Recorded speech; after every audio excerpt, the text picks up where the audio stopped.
Hello and welcome to DDOCast episode 412, recorded live on Saturday, January 2nd. I'm your host, Patrick. We have a host of folks with us this week. We're going big for our year in review show. So we'll go around the horn and have everyone say hi. We'll start with Asheras, back from Kyber. Hey, how's it going? Welcome back, sir. We also have Evennote. Thank you for having me again. Yes, indeed. We've got Voodoo. Hey, everyone. We've got from YouTube, Axel. Hey, what's up? Thanks for having me. And we've also got Geoff Hanna from DDO Gamer. Thanks for having me back. Great to be here. And BonnieBew. Hi. Thanks for having me back. Yeah, thanks. We apologize for the delay in getting started here. We were trying to get another person in, but determined we could not get Propane in here with everyone else. For his bandwidth apparently wasn't able to handle it, unfortunately. So we'll miss him, and he's got a few notes that he added, so I might put those in here as well. This week's screenshot is a little shot I took to get ready for the show. This is Eritrikos in the new shroud, the legendary shroud, so you can kind of get a view of what he looks like there. Kind of a nice little makeover. We like to talk about Dungeons & Dragons online nearly every weekend. You can watch us through Twitch, YouTube, the DDO forums, our website at DDOcast.com. DDOcast is hosted by CyberAir's The Awesome Podcast Hosting Network. Shows are usually available within a few days of recording, and the next show will probably be next weekend. You can stay updated by following us on the social media pages or our website at DDOcast.com. On the podcast this week, there's almost no news. Well, there's no game news because the industry more or less shuts down. We've got a little bit of community news, but the big thing is we're going to look at 2015 in review. And we're going to kind of start out of order because we haven't done an actual year in review show for Update 29. So we're going to start there, and then we'll go through kind of the other updates and kind of hit the year as a whole. And so with that, we'll start by talking about Update 29. We're going to break it down a little bit and then kind of go around the horn and kind of give our thoughts and everything. So I think maybe we'll just do first impressions, scratch that. We're going to start with the level cap increase. What did you guys think about leveling up to level 30? We'll include with this the XP curve changes, the legendary feats, destiny feats, not necessarily the new feats, but all of those things that kind of came with leveling up to level 30. What did you guys think about that? Wow, there's so many of us. How do you decide who goes first? Well, I could call on people, but usually that ends up with blank silence anyways. So. Well, it was less painful than I thought it was going to be. So I was really pumped to find out that the level cap was going to be 8.25 million XP pieces. But it's a little bit too front-loaded for me, the way that they redistributed the leveling curve. Actually, rather than being like this exponentially kind of level curve, I think it's more like a straight line maybe or something. I don't know. I didn't plot it. But all week I've been trying to figure out new ways they could have redistributed the XP, and I haven't come upon one that I like better yet. But it was a shock to find out I need 600,000 experience pieces to get from level 1 to level 2. I mean 20 to 21. What are experience pieces? Is that something Experience new pieces they added with are U29? They're good for the heart. Experience pieces are good for the heart. It's something I call XP, based off of something else. another product that I'm a fan of, Baldur's Gate. The fandom had called them experience pieces. I think XP stands for extra painful until you get to about level 26 or 27. Yes. That's just. I'm running a raid last night. I'm on a level 25 character, and I'm just not doing any damage. And I get out of it, and I go look, and it's because, this is a character that I had TR'd, and she's still got her 14 and 15, and in a couple of cases level 20 gear on, because I don't have gear for these people at this level. They're not supposed to still be here. But I do like the new feats and the new powers. I like more choices and new additions. I like that part. So I'm giving it a plus and a minus at the same time. Yeah, I'm sort of the same way. Like, I was a little disappointed that we have all this extra XP to grind out for our ETRs, but really like the new feats, though. They're really creative. Like, having a lot of fun with Dire Charge, and I think Arcane Warrior is really creative. Possibly will allow some different play styles. So, yeah, some good, some bad. Yeah, I would agree with that. I mean, I kind of like the thought of, getting the stronger characters who are already doing well to level 30. The couple that I was sort of planning to ETR who were, I didn't have nearly enough time to get to 28 in time. They're not as happy, but overall I'm pretty happy with it. I guess it's my turn to chime in. It felt a little watered down to me. When I logged in, I was already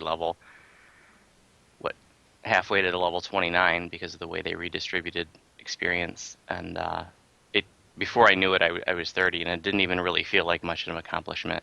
It kind of would have been neat for it to feel like more had they stuck with sort of the original schematic they had for the XP curve. Now, the whole thing about it's an extra grind to get to Epic Reincarnation, I totally understand that, so I'm kind of bracketing out that, obviously. I'm not crazy about that either, but it's kind of a separate issue. But I definitely do like the new feats.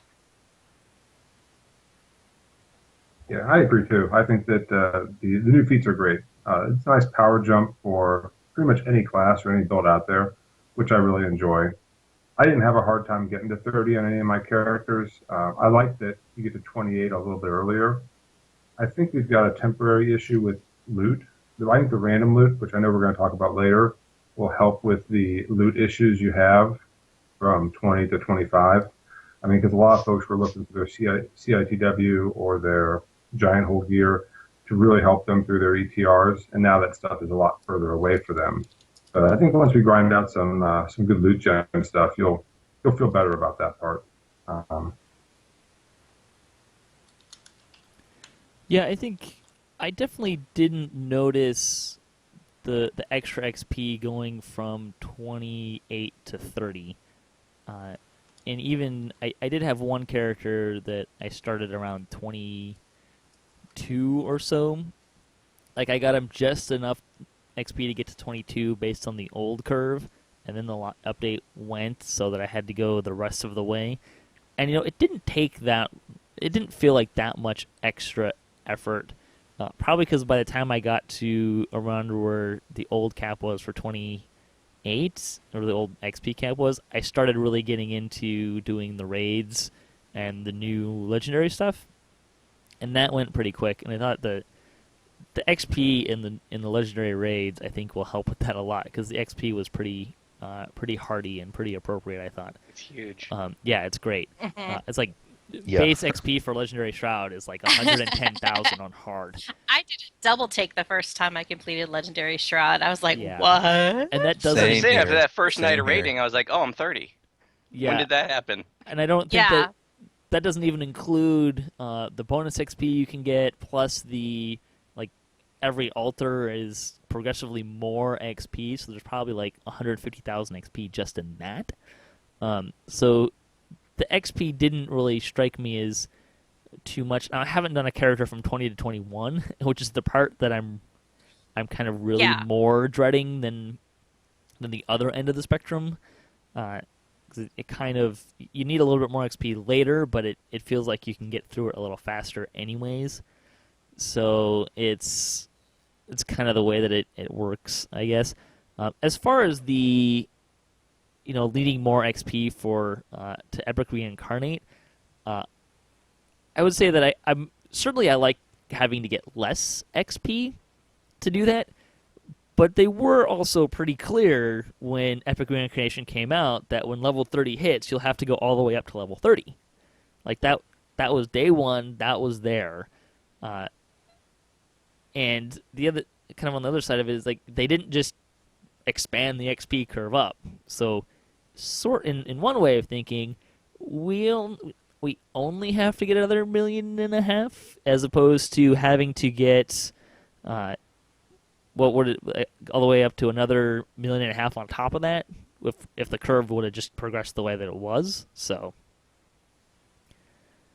Yeah, I don't think. I mean, anybody who thought we were going to get to level 30 without needing more XP, I mean, that's math, That's right? I crazy. mean, it's more is more, right? I just remember it's going to be more of more than there is. And honestly, I don't think it's that hard to get, 8.25 million experience. It's I think who's hardest is the people who would do like epic reincarnations in a row, and they would like use slayers to top off some of their later ones before they did anything to reset their counters. I don't know. It's not that hard to get a full epic reincarnation. I think it is harder to get those earlier levels though. It's a little bit of it's a little weird. I'm used to going straight into the whole web of chaos chain on epic as soon as I get to 20 and then not having 20 last very long. So that's a little weird. But all things considered, I don't think the cap is that painful at all for level 30. I think if they would just reset the Slayer counts and the first-time bonuses for elite runs when you ETR, that would help out a lot. I mean, it's Yeah, that tough would when make you're it going really 20. effortless. well, I think that the Slayer, if you're gonna get into the Slayer thing though, you can go both ways on that because I think there's a lot of people, myself included, like I'll get close to some certain Slayer points and then I'll ETR and go back down and then run in, get 10 kills, and get the 300,000 Slayer bonus or XP for Thunderholm or something like that. So you can prep those a little bit, which I think is nice. Mhm. Or you can prep sagas and things like that before Right. you do your epic reincarnation, which I do a lot. So I don't think it's that big of a deal. And now you have, I mean, to realize how much experience you get from doing the Legendary Shroud. I mean, do that combined with your Epic Vault of Night, and that's a lot right there in just doing 2 raids. So I don't think wouldn't it's that big of a mind. deal. I wouldn't mind having a mechanic where you could reset, like your Slayers and first time XP, Elite XP or whatever, in game. Maybe say as a reward option for turning in legendary runes or something like that. Oh, so that's a good idea. Or a favor. So, Yeah, I like that idea. I think that could be an interesting aspect of it. In any case, really quick, legendary feast. Does anyone have favorite legendary feat? One that you like the most? Master of Limbo. I don't even have it, but we were doing Fire on Thunder Peak last night, and some guy brought it, and there's confetti everywhere, and it's so cool. It was very, very party atmosphere. I loved it. I made a video of the confetti if anybody hasn't I seen it. keep picking that one. But I was really looking for Legendary Mass Frog, and so I was disappointed there. But the Master of Limbo is very close. What would legendary frog be? Well, there'd be more than one frog, I guess, or like super frogs. Maybe the giant frogs from Temple of Elemental Evil instead of little Yeah. frogs. Yes, that would be awesome. Battletoads. That would Maybe battle you could nodes. Oh dear. just turn the bad guys into tadpoles. Turn the bad guys into frogs. Because if they're tadpoles, I'm not sure we could see them. Be so tiny. Interesting. So I'm gonna try to loot them as a mysterious remnant. Well, maybe Master, Grandmaster of Frogs would be turning into the ear dwellers. Ear dwellers for Oh. everybody. Oh, nice. Ear dwellers, you get an ear dweller. Yeah, that's not. That's not as useful an item as it used to be. But in any case, let's talk. I want to talk briefly about the new feats. What did you guys think about the new feats? Is there any that kind of stood out to you that you really liked? Yeah, like I said earlier, I really like Dire Charge. It's so good. Adds haven't some played nice with it. CC. It's very good. I'm in Yeah, CRS mode. it's like I a can't charge. even It'll remember stun what everything even around took. you. I like the Arcane Warrior one. I like Dreamscape. My only issue with Dreamscape is I have to click it every minute, which is a little annoying. I kind of wish it was more like the Master of Limbo, where it just did it automatically. I was really excited for Arcane Warrior because I was hoping that it would work with Cleric Radiant Aura for a battle cleric. Like the aura would charge the melee portion, but unfortunately it doesn't work that way. Yeah. So that was disappointing. I wasn't sure if aura would count as a offensive spell to charge the physical portion, but it didn't. Unfortunately, that would have been really awesome for a battle cleric if it did. I took it on my my warlock, but I haven't played with it too much. Unfortunately. I like the caster feats that they put in at, what is it, level 24, where you get the caster level increases on 3 different spells. I've used those in a couple of my casters, Yeah. and it's impressive. Cool. All right. Well, let's talk about random loot. And Oh gosh. yeah. I'm There we not go. talking first. And with this, feel free to differentiate things that you do like and things that you don't like about it. Go. I'm of the school of thought that raid loot should generally be the best loot in the game, and I really wish they would stick to that philosophy instead of just having, random loot that has stats on it now that far exceeds stats that we saw on raid loot previously and at a considerably lower level. I think they had a huge problem with the way that they had been classifying loot with the stats. For example, where they went from 1+1 to +6 within the first 13 levels, and then there was a big gap for the +7, +8, +9, and then again they clustered all the +10, 11, and 12 all together at the very top. And they had to fix that, but it's really messed up pretty much any loot from level 11 to about level 26 or so that was traditional named loot or loot gen that you had before. Yeah, I don't mind them shrinking the gap between raid loot and random loot, but I agree with Voodoo that raid loot needs to stay as the pinnacle of loot. It shouldn't. I don't know personally if how much random loot is outclassing raid loot because it's still really new and I haven't picked up too much yet, but I guess we'll see in the future. So here's an interesting question I'll just kind of jump in on.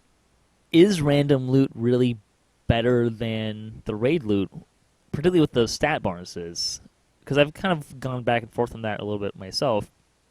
And generally where I kind of end up is you can get higher stats on a few random loot pieces, particularly if you get a really nice combination, but you get less stuff on it compared to the raid loot, which, take, for example, the helmet out of Defiler of the Just.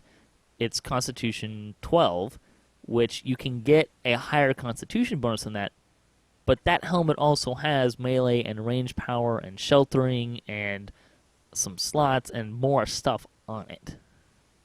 Yeah, not to Yeah, mention that's why- the random loot might be on an inconvenient spot. There's a give and a take there. It might be on a slot that you need for something else. Yeah, that's true. And I think not one of the having problems I as much have- stuff on it, that's kind of why, I've pulled some really nice combinations on random loot, but I have yet to pull anything that replaced any gear that any of my tunes was already using or wearing. Yeah, me either. I've gotten lots of stuff. Yeah. Yeah. The But only I thing haven't I'm actually using put from any Update on. 29 is a named item, so... yeah, I can see people maybe replacing one item with the random loot once they're in-game, perhaps to get those extra couple of points out of their to-hit, to-damage ability, something like that, or to combine two abilities on an item. Because I saw one item that was like plus 14 to strength and con on the same piece. So that's something desirable, but that you could fit in. But I can't see somebody wearing all, random loot unless they are a first life character.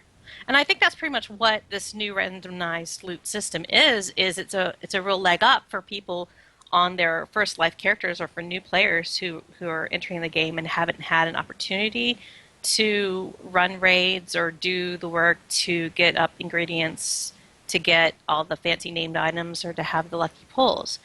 But for people who've been playing for a long time and have characters that are like well-worn shoes, it's kind of like, well, I have all this crap that I worked for, and then now I see this in a box, and I'm just sad face. But I think there's good and bad aspects to it. I'm really glad that they redid the loot system. I mean, it was in dire need of overhaul. So I want to It make sure needs that work. that point gets expressed. That it's great that they redid it.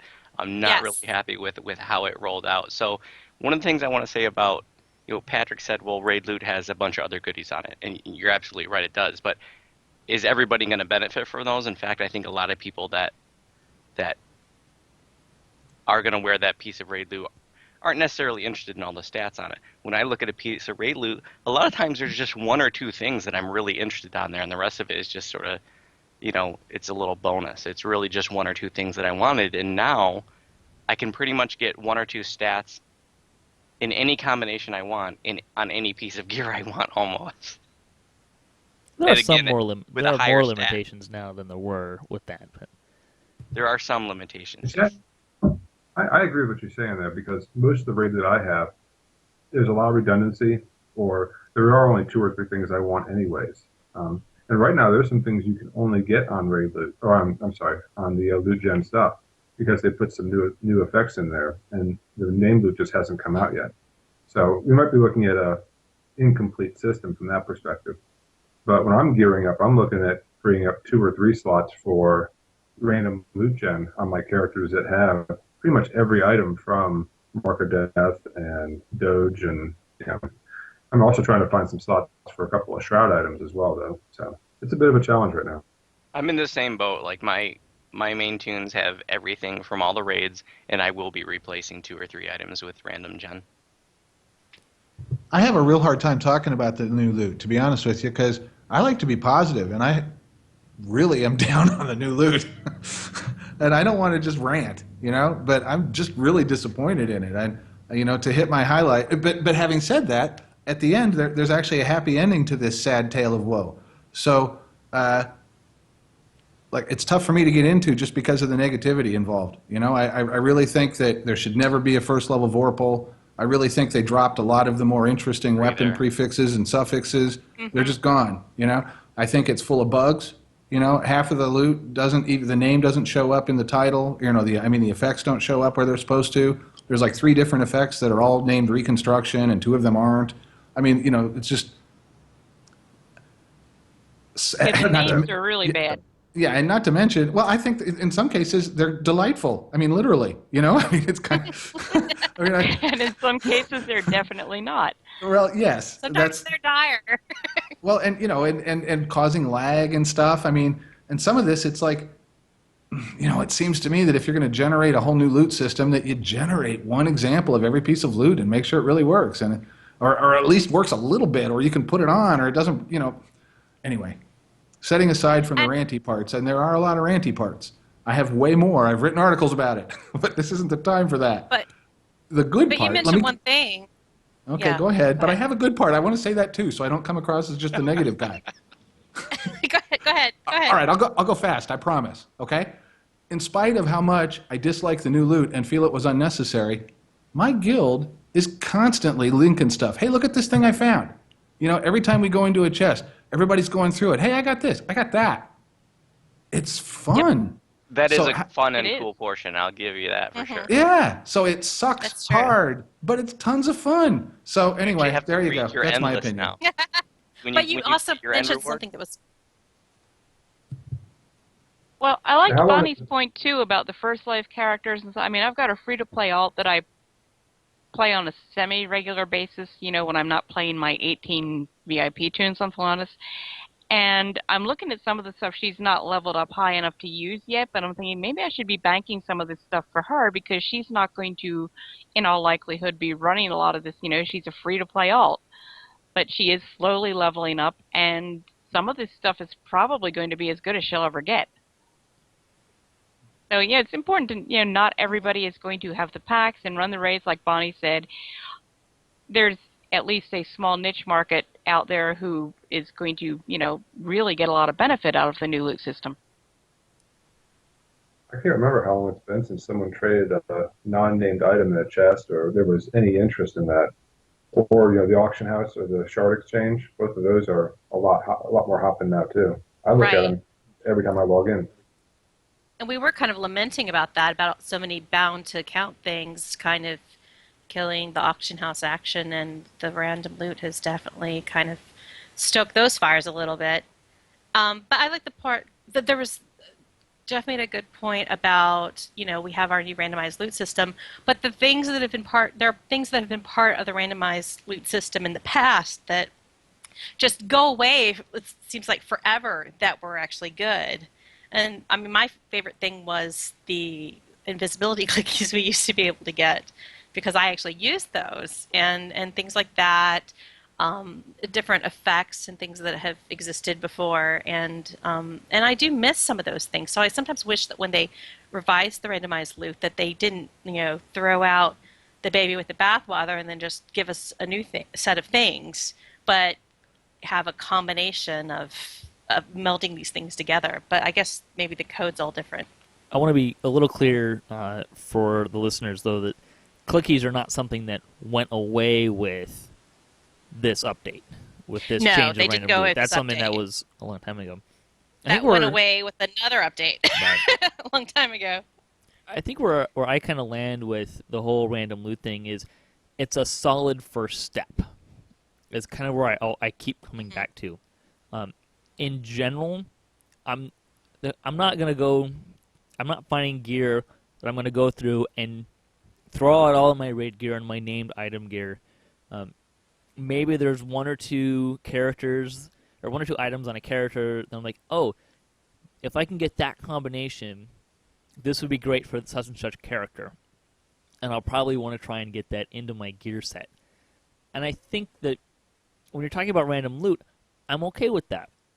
I think that there's a place for some of my gear slots might be better as random loot, just so I can have, because random loot needs to have some meaning. If I can just gear my character up perfectly with named and raid loot, then I'd kind of question the design between random loot and raid named loot. Having said that, I would say that the things that I'm pulling that I'm most finding are interesting for my characters and my builds tend to be around DCs and those kind of abilities. So assassinate DCs. I've gotten a couple of Necro DC things. So those kind of items are kind of where I'm finding that, oh, these are items I need to slot into my character to the same level that I would for like raid loot and stuff like that. I think it's still evident there's still more work to do on what's already there, and there's some room to add things back in later. So, like I said, I keep coming back to it's a solid first step. I Do you think they think need to they'll look at the actually? augments. Sorry, but do you think they'll fix the bugs? I hope so. That's always my expectation with a bug, is Yeah. that it's going to get fixed. That is always the hope. That's the dream. What I was saying was about augments too. With the augments at level 28, you're getting +8 stats. I think they need to revisit the augments, make some more put them back on the same curve as the random loot, and that'll actually help the named loot, because the named loot tends to have a lot more slots on it than any random loot. Most random loot has maybe one slot, if that. I was actually thinking with the augments, it would be slick if they kind of redid the augments such that they scaled in this based on the minimum level in the same way that the item stats are now. So I think that would be helpful. It certainly saved space in my augment bag. Yeah, right. Fewer augments, and you can get the right ones more often. I don't know. It's an idea. I'd like to see it. I don't know that I would initially stand up on a hill and wave a flag and stomp my foot and say I want this. But it's a thought. Like a star ruby is what you're saying, right? Yeah, like there's some weapon augments that scale based on the minimum level of the weapon that you can put it in.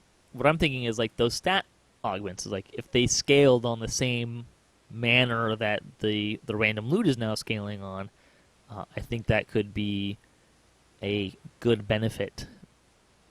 There's another component to this random loot with regards to raids that want to talk. I just want to at least bring up, and that is, I think this has potential to hurt the rating scene a little bit. In that, somebody says, oh, I'm interested in this helm from that raid or this belt from this other raid. Can we start running this raid? And a lot of times my response now is just going to be, just go find a random gen. You can get it with better stats.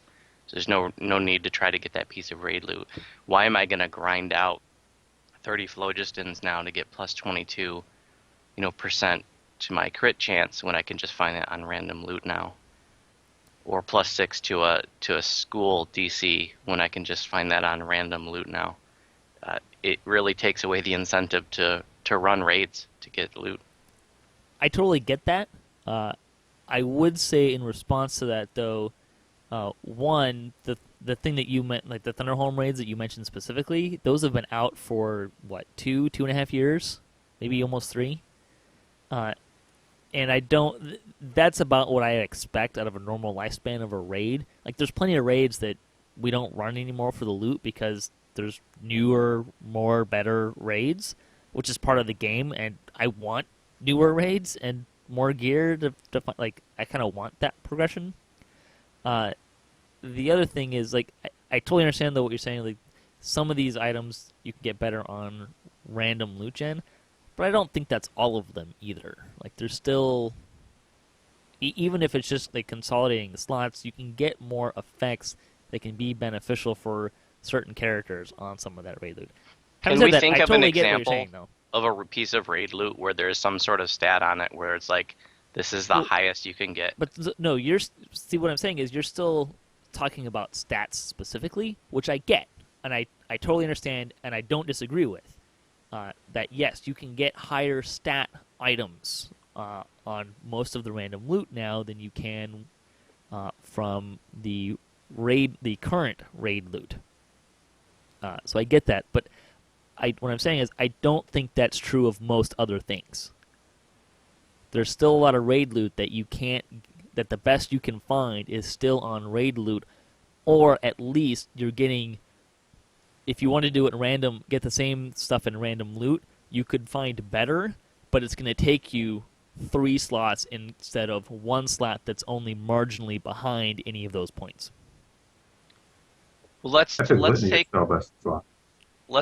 explore that point, though. So you're saying that there are still raid loot out there that's the best in show for particular stats. So let's think of let's think of an example of that. Okay, the Visions of Precision still have the highest enhanced key. Okay. I don't play monk, so that doesn't mean anything to me. So And you tend to play casters, so I totally get where you're coming from. That when we're talking about stats, best slot items are going to be the best slot items for those things are certainly currently random loot, and I get that. I'm not trying to dispute that or push that aside at all. You're totally right. But when I look at my stable of characters, most of the way that I build most of my characters comes from the standpoint of, okay, I could get +2 to 1 stat, or I can have these 3 other things that will give me more benefit. But like I said, it's a good first step. It's funny that you said the Visions of Precision too, because that was the first thing I took off of my druids, because I had that for the big wisdom, but I was like, shoot, I could get better now on random gen, because I didn't care about any other stuff on that item. Because if you were wearing something that you got from a raid that was only for maybe one thing that's on it, and then that's the thing that's going to get targeted first and replaced by the new random loot. But like my the monk things that you're is not using taking those goggles off. Effects. There are multiple things, or exclusive, the exclusive aspects. Like, I mean, displacement clickies. I'm going to run Shroud forever, and ever because I never have enough. But that's a thing that affects melee characters more than anybody, and as opposed to the caster issues like DC and ability scores, where it's a bigger deal.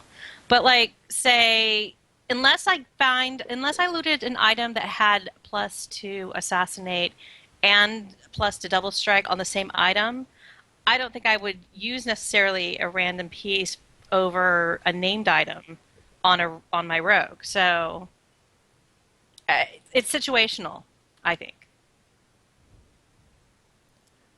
Yeah, I would agree with that. There's some really nice stuff on the new loot, but you have to think about too whether you're getting a combination of two things that are actually going to work for you. Because I've seen a lot of items that had something I really wanted, and something was like, yeah, I don't really need that.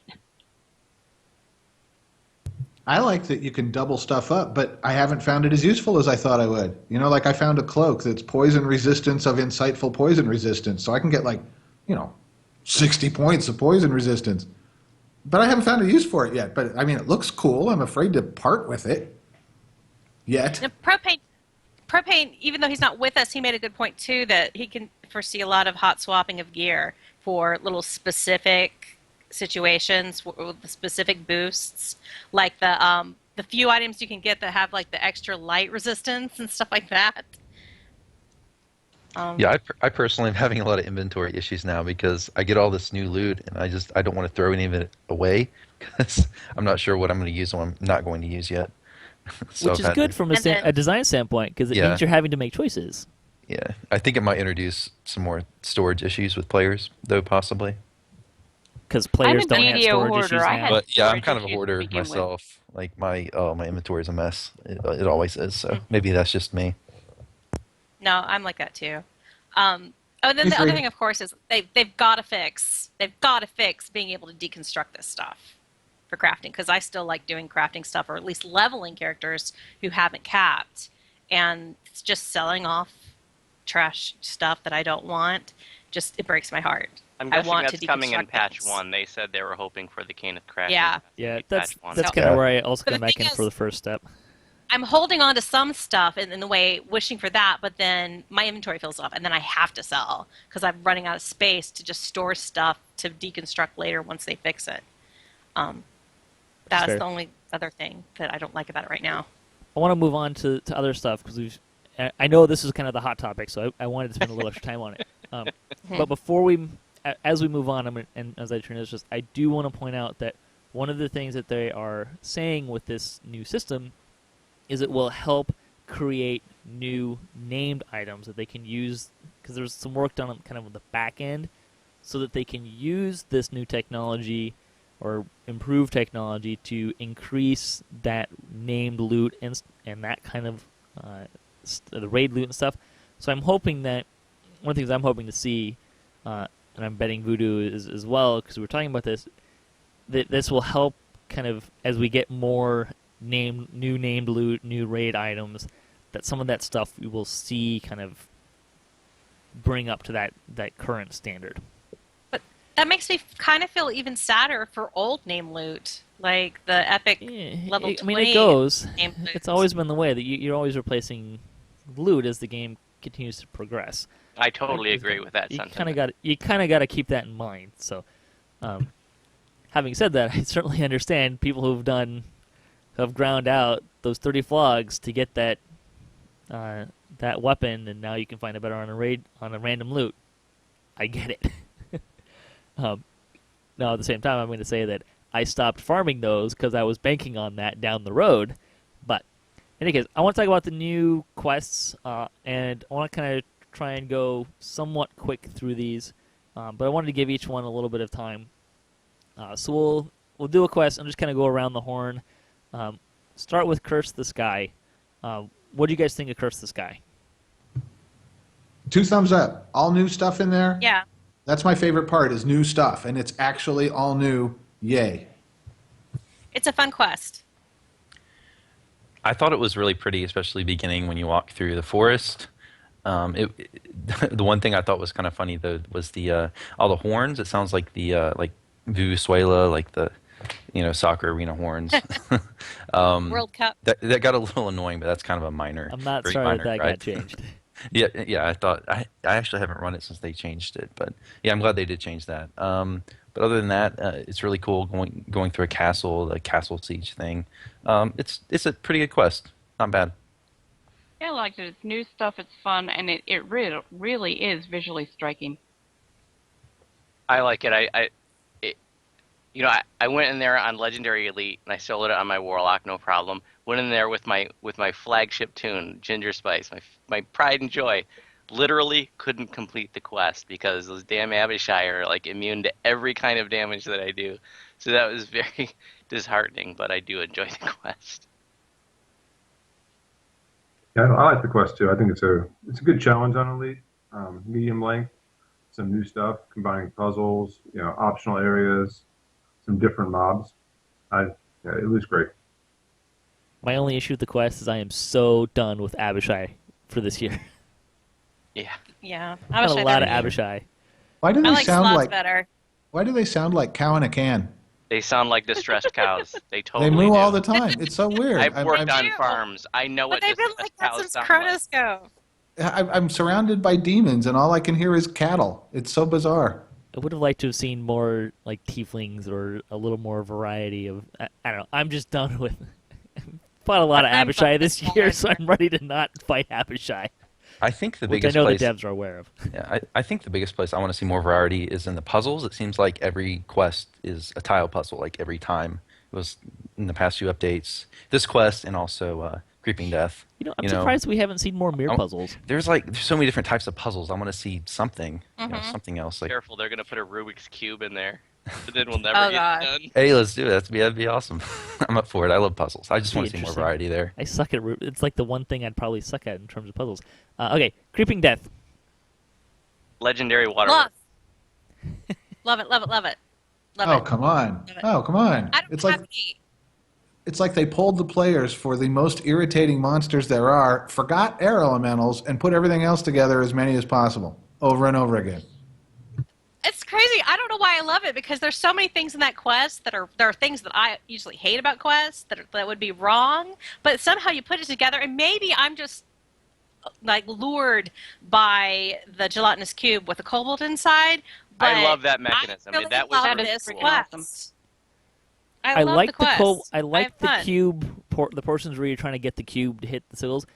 I have, but to me, it strikes me as it's a great concept, and it was executed pretty well. But it's so easy for me to see how it could have been executed better. Like if the cube would actually follow you and try to eat you, and there was maybe like you put like a maze portion, or if there was just more of that. Because the kobolds and ooze fighting in different places of a sewer it's just so repetitive. And the thing with oozes and fighting that many oozes with that many hit points, you gotta manage swapping weapons on your melees so that you're not breaking weapons halfway through the quest. Or if you're an arcane, they're resistant to like everything. So you're doing so much less damage. You can't get crits on the things for in general, so it just takes longer to kill an ooze that has the same amount of hit points as something like a kobold. What makes it twice as bad is you have to kill every last mob before you can open the next door. Yeah, that's there's kind so of annoying. much anti-Zerg technology in that quest. It's amazing. If the quest Oh, had see, I more like of that that. I'm a cube flower and the sniffer. cube was more fun, I would really enjoy it. Like I enjoyed that the part where the cube's on the bridge and you're trying to do the puzzle around the cube. That's great. great. I love it. I wish That's that puzzle was twice the size, and there were half as many fights with oozes Yeah, and that was kobolds. pretty cool. They could have almost made the entire quest be one ginormous, huge puzzle with the ooze, like in different places. Yes. And then just had the little different spots where the ooze repositions its start point, be like the runes on the floor within that ginormous floor tile puzzle. They could have given Garco some funny dialogue too. I think that would have livened it up. Yeah. I wanted the ooze to have a better AI and to be more about that cube with the kobold in it and figuring and maneuvering around that than fighting oozes and oozes And then, oozes. well, every once in a while you're doing this ginormous floor tile puzzle, they could throw some oozes at you just to be, yeah, I don't mind troublesome. fighting oozes. There were just too many. It was just too many oozes and too many kobolds, and it just felt like I was doing the same thing over and over. It's a lot. It was a longer And- quest because of that. Did anybody get a Yeah. sense of being in the movie Labyrinth when they did that quest for the first time? No. No, because I knew where I was No. Sorry. going. See, I felt like that cube was kind of like something that it was in Labyrinth, but I guess it's just me. I will like say the though, labyrinth. No way to confuse those two. My guild refers to this quest as the new coalescence chamber, and not because it's jumpy, because it's the one quest that we're all going to do one time and never again. So, Oh but my sadly, gosh! there's really good loot in there, but wow. I mean, like, there's this one point in the quest where you've been battling I mean, oh, I know you guys love kobolds, but I'm tired of them. Wasn't there once a developer who said you can't have an MMO where people at top level are still fighting the wolves they fought at first level? I don't want, give me some new monsters. I'm tired of kobolds. But besides that, there's this one point in the quest where, you've been battling through these kobolds, you've been battling through these oozes, it's hard, it's a grind, it's just a lot of chopping. And then there's this corridor, and you look around it, and it's just like there's more stacks of these guys off into infinity, and it's so demoralizing. I've been in here forever already. Won't it, this need, thing it ever needs more end? variety in mobs. Is what it It's needs. more creeping death, less kobolds. Yeah. I will say though, it did give me an idea for a cosmetic pet that I might actually consider buying. A gelatinous cube with a kobold in it. As a cosmetic pet. I would so get that. What A am lot I of people saying? would. It's a cosmetic pet. I would get it I will- anyway. But yes, I would so get that. I have I'm three so now. done with cosmetic pets. Patrick's idea. I want a cosmetic shrubbery, and I want a cosmetic codex. That'd be good too. Ooh. All right, let's Ooh, move holding out for to a dretch. let's move to Trash. Legendary Shroud. What would you guys think of Legendary Shroud? I For those who enjoyed ran. it immensely, except for the part where Harry does not speak with Harry's voice. Yeah, That that's a bothers big me. issue. But the raid didn't notice itself was fun. I loved it. I loved doing it. It was a great raid, and I had fun. I have no complaints except for Harry's voice, which is, I guess, in the grand scheme of things, probably a very small thing. So But this I is enjoyed my it. biggest rant is Legendary Shroud. So, the Shroud and Green Steel is the closest thing we had in DDO to Holy Ground.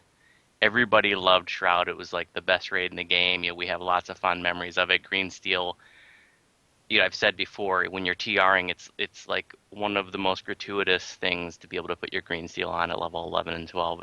It's so awesome. And I feel like when they made this legendary that they needed to take very careful and very just great care in doing it right, and I don't see that at all here.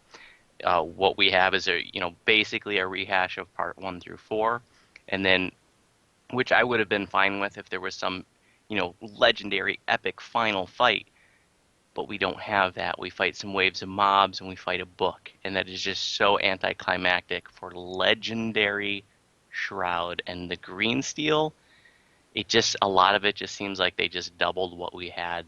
So I am very disappointed in Legendary Shroud. I did have a great role-playing moment the first time I got to the end on my Barbarian. And I realized we were fighting a book. And on my Barbarian, I'm like, oh no, a book. My worst enemies. Anyways. That's pretty funny, actually. I liked it because of the story elements of it. In terms of challenging fights, well, the most challenging thing about Legendary Shroud is beating down the portals, it seems almost. Yeah. So it's not say really part that big of two. a deal. I love part 3 has the prismatic wall from right at the beginning. That makes me so happy. In High Lords, we do a Sunday Shroud where we do all kinds of shenanigans, and for part 3, we wouldn't even go in until the wall was up. We'd send one person in to tell us when it came up, and then we'd all go in just for fun. They're like, we've already been doing this for years. The It's wall fun. is nothing to us. It's fun, and I think maybe some people just never have encountered it before or something. Anyone who's made a comment about it, I'm like, well, maybe they just have only run Shrouds where people got done really fast and they never got to experience the fun of running through while the wall is chasing you. But yeah, I mean, I liked it overall. I liked the story. I liked having the book. I liked having the Rakshasa, summoning, using the limbo and summoning all of these monsters, etc. It could have probably been a little bit more difficult. But then I haven't tried to do it on Legendary Elite, so I don't know what the one-shot factor is there.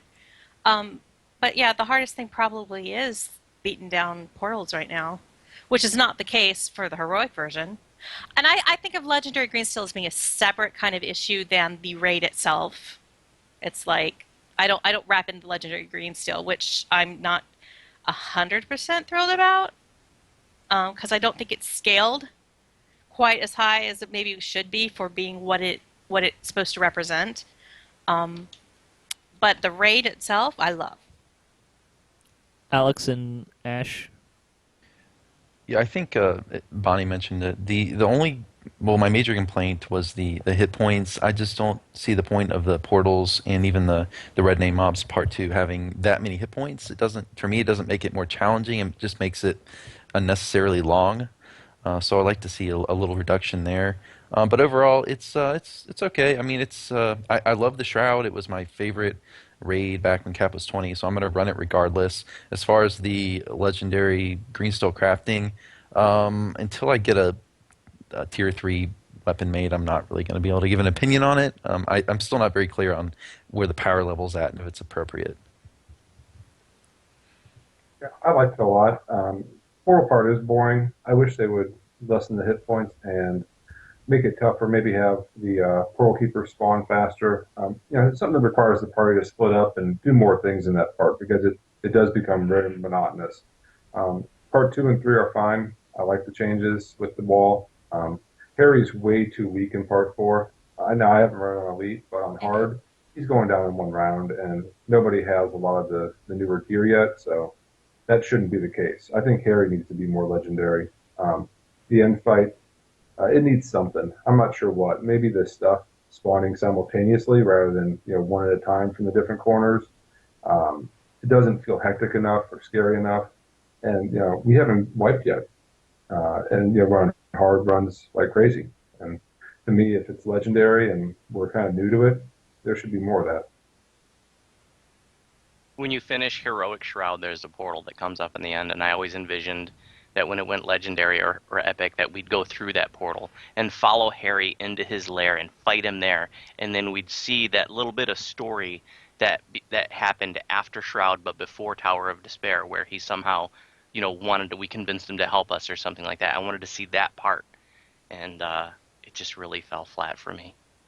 I really would have, okay, this is tangential, but 3 raids in one update, way too much. I wish they would have gotten rid of the other 2, focused solely on Legendary Shroud. I would have been fine if it was just Legendary Shroud, done better with just the 2 quests, no problem. And the rest of the raids can come in successive updates. I was actually surprised how much I didn't enjoy it. Not that I didn't enjoy it, but how much I didn't actually enjoy the Shard as much as I thought I was going to. I think there's definitely something that just adding hit points does not make something more fun, or does not make something legendary. There were some things that were kind of along the lines of oh, this makes it feel more legendary, like the wall coming out faster, or the portals blowing up at you.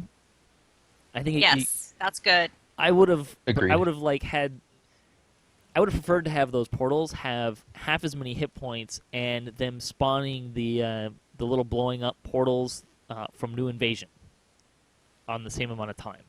So there was more of a coordination aspect to it or something, as opposed to just putting way more hit points on them.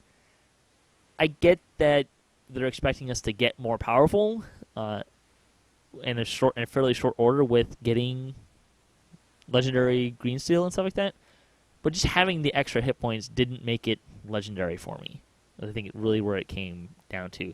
And as far as Part 5, if they just made it so that mobs kept spawning every couple of seconds, as opposed to when you finish the wave, another wave spawns, I think it'd be more interesting, because then you could actually fall behind and get into trouble. But There's a good point, because like the weapon shipments, probably that battle is more hectic now in terms of stuff appearing and getting to like fight a battle maybe than the Shroud waves were in Part 5.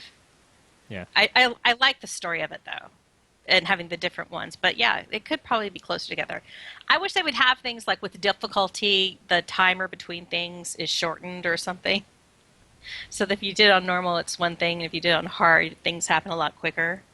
Well, just to me, I was surprised that I didn't enjoy it more. It's not that I didn't enjoy the Shroud, and I'm gonna keep running it, but I was surprised at how much. Because if I think about it this way, they basically gave me more or less what I wanted, at least for parts 1 through 4, was that they upped it into Legendary. Mm-hmm. But I found myself wanting something to break it up a little bit, or having a little different. Like if the crystal could shoot back in part 2 instead of the mobs having so many more hit points. Something could be a little more interesting there, or something. Just adding more hit points to everything didn't make it more fun, or didn't make it as fun. It kind of took some of the fun out of it a little bit. It's kind of where I came down on it. Well, it doesn't make it more challenging. It just makes it long. Right. Yeah. It would have been more fun maybe having more generals with less hit points than still having 4 generals with more hit points. There's other things that could have been done. I don't want to go too far down that rabbit hole, but they gave me what I wanted. I was surprised at how much I wanted it to be different, and didn't feel like it was actually that legendary. Mm-hmm.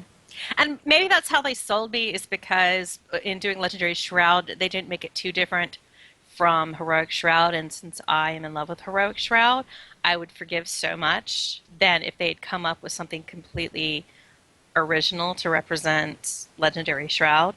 But I kind of agree with your point that there are ways that it could have been tweaked maybe more, that would have been more exciting and more fun than just slapping on extra hit points. It might be partly my own fault, too, because I was running this ad nauseum, and we were doing runs in 15, 20 minutes with regularity. So I kind of built up a little bit of an expectation that it's going to go a little faster. But you're talking about you were doing Heroic Shroud in 15 minutes. Yeah. Okay. Back when level cap was 20 and stuff like that. Mm-hmm. So now I don't necessarily think that we should be able to run it that fast, for sure, but I kind of built up a little bit of an expectation in my brain that Shroud should be going a little faster than it is. And, we're the groups that I'm running in, it can do it between 40 to 60 minutes. But it just feels a little bit monotonous. It needs a little something else there, so it breaks it up a little bit. More fireworks, more cowbell. It just comes for me. It comes down to adding hit points and damage, and higher damage doesn't make something more legendary. It doesn't give it a legendary feel. So I want to move on to Legendary Hound. And I want to try and pick up the pace a little bit because there's more still to go through. I found that this was a point where, adding more hit points to Zizzy did make it more interesting because you got farther into the raid, and I enjoyed that aspect of it. Yeah, I like this one just because it's fast, and like you said, Shroud is long. So I appreciate that there's a raid we can do relatively quickly. On Elite, it is a challenge. We completed it on Elite a couple times already, but it's never on the first time. And everyone's got to be on their game. I enjoy it. I think hard could be a little tougher. I think normal's too easy. But all in all, it's a good palate cleanser from Shroud. I don't know, but part of Hound was always running to it through the subterranean, and it's weird to me to be able to just zap directly to it. Even though it doesn't feel not very challenge, Houndy, does it? In that sense. If you're running through the subterranean on a level 28 or whatever character, it's not a big deal like it is if you're doing it on a level 18 character. But I was kind of hoping for a legendary subterranean. Yeah, same here. Yeah, exactly. That was awesome. Yeah, that was my major disappointment. And I posted on the forums a lot about this. Like guys, you gotta make subterranean epic. It's gonna add so much more. It's just gonna give so much more more of a lifespan to that raid. I just feel like with bypass timers, people are just gonna run it. It's just when you have that run that's required, it's kind of like part of the raid, really. It's almost like part of the raid. And it's more fun than there's some things where there's a run that's part of the raid, like in maybe the Cannith Manufactory sometimes. Master Artificer is exactly what I was thinking about, where it grows to be not as fun. But maybe if they do a legendary Vision of Destruction, we will get legendary Subterranean, and that would be great. I don't think Explorer Areas is as popular as they used to be with the newer crowd. I love them. They're so Anyone else? great. Well, wait a minute, Patrick. Yeah, I've Because noticed that too. because Slayers are giving so much XP now that I think Yeah. Let me that rephrase part that. of it is, People don't like having to run through explorer areas to get to things like they used to. oh, definitely. I feel like yelling at whippersnappers at that statement. Get Back off in our my day, lawn. we And you- The ran only through the thing I don't like subterranean. about it is that I always get lost. As long as I've got somebody to follow, I'm fine. Anyone else have any thoughts on Hound? It's just to me, it's exactly the same. Now, we haven't done it on Elite yet. We've just been doing hard, but it just feels like the exact same raid in every way that is just It I guess is, but a it curve. you have to go deeper in the. If you're running on a hard difficulty, you end up going deeper in the raid though, which I like. But it's just the same stuff as heroic. Yeah, but most groups didn't go that much deeper into the raid. And I guess for people who are like newer players too, a lot of them have never even run Hound on heroic just because a lot of people don't do it. People who run Hound before this was legendary did it just because they loved the raid, or they had a new character and they wanted to get a shield or something. But so maybe there's for some of these older raids and stuff that people just haven't even experienced them.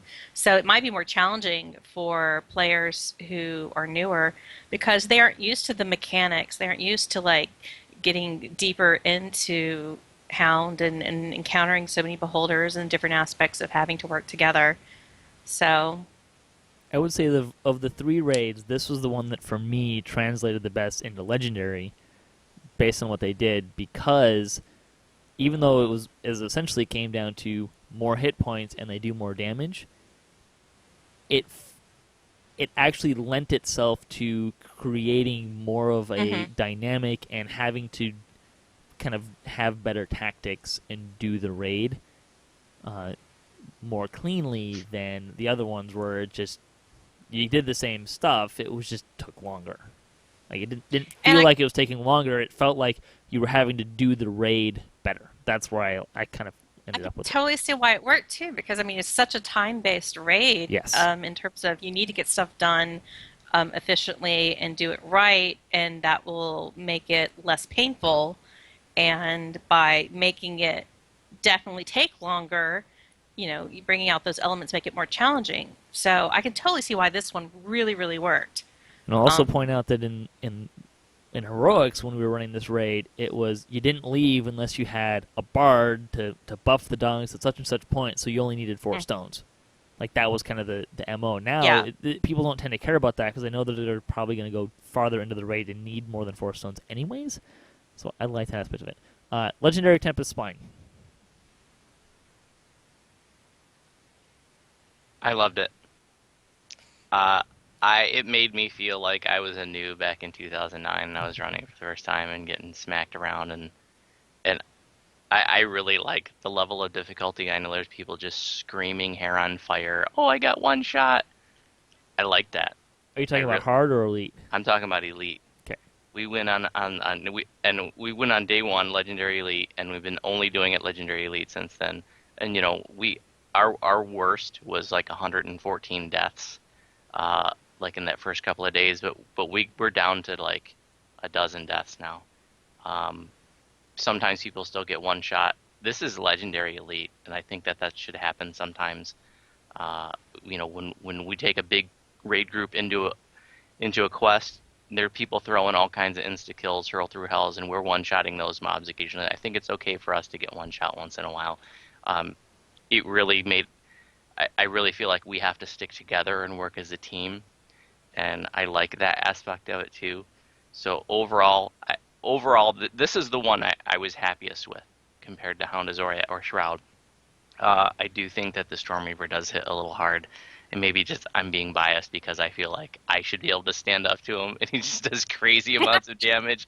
But nonetheless, I mean, we have to work together. And if that means a dude kiting him around while everybody else is pew-pewing him or whatever, like it really made us work as a team. And I freaking loved that. It felt like an old school raid. I liked Yeah, I the like the nostalgia. last We ran it one time on hard, and it was nostalgic and fun. I liked that part, and I also think it's nice to have one raid that everybody can just get to without any preamble or flagging. Hey, let's just all go run this raid last minute. Fits a plan nicely.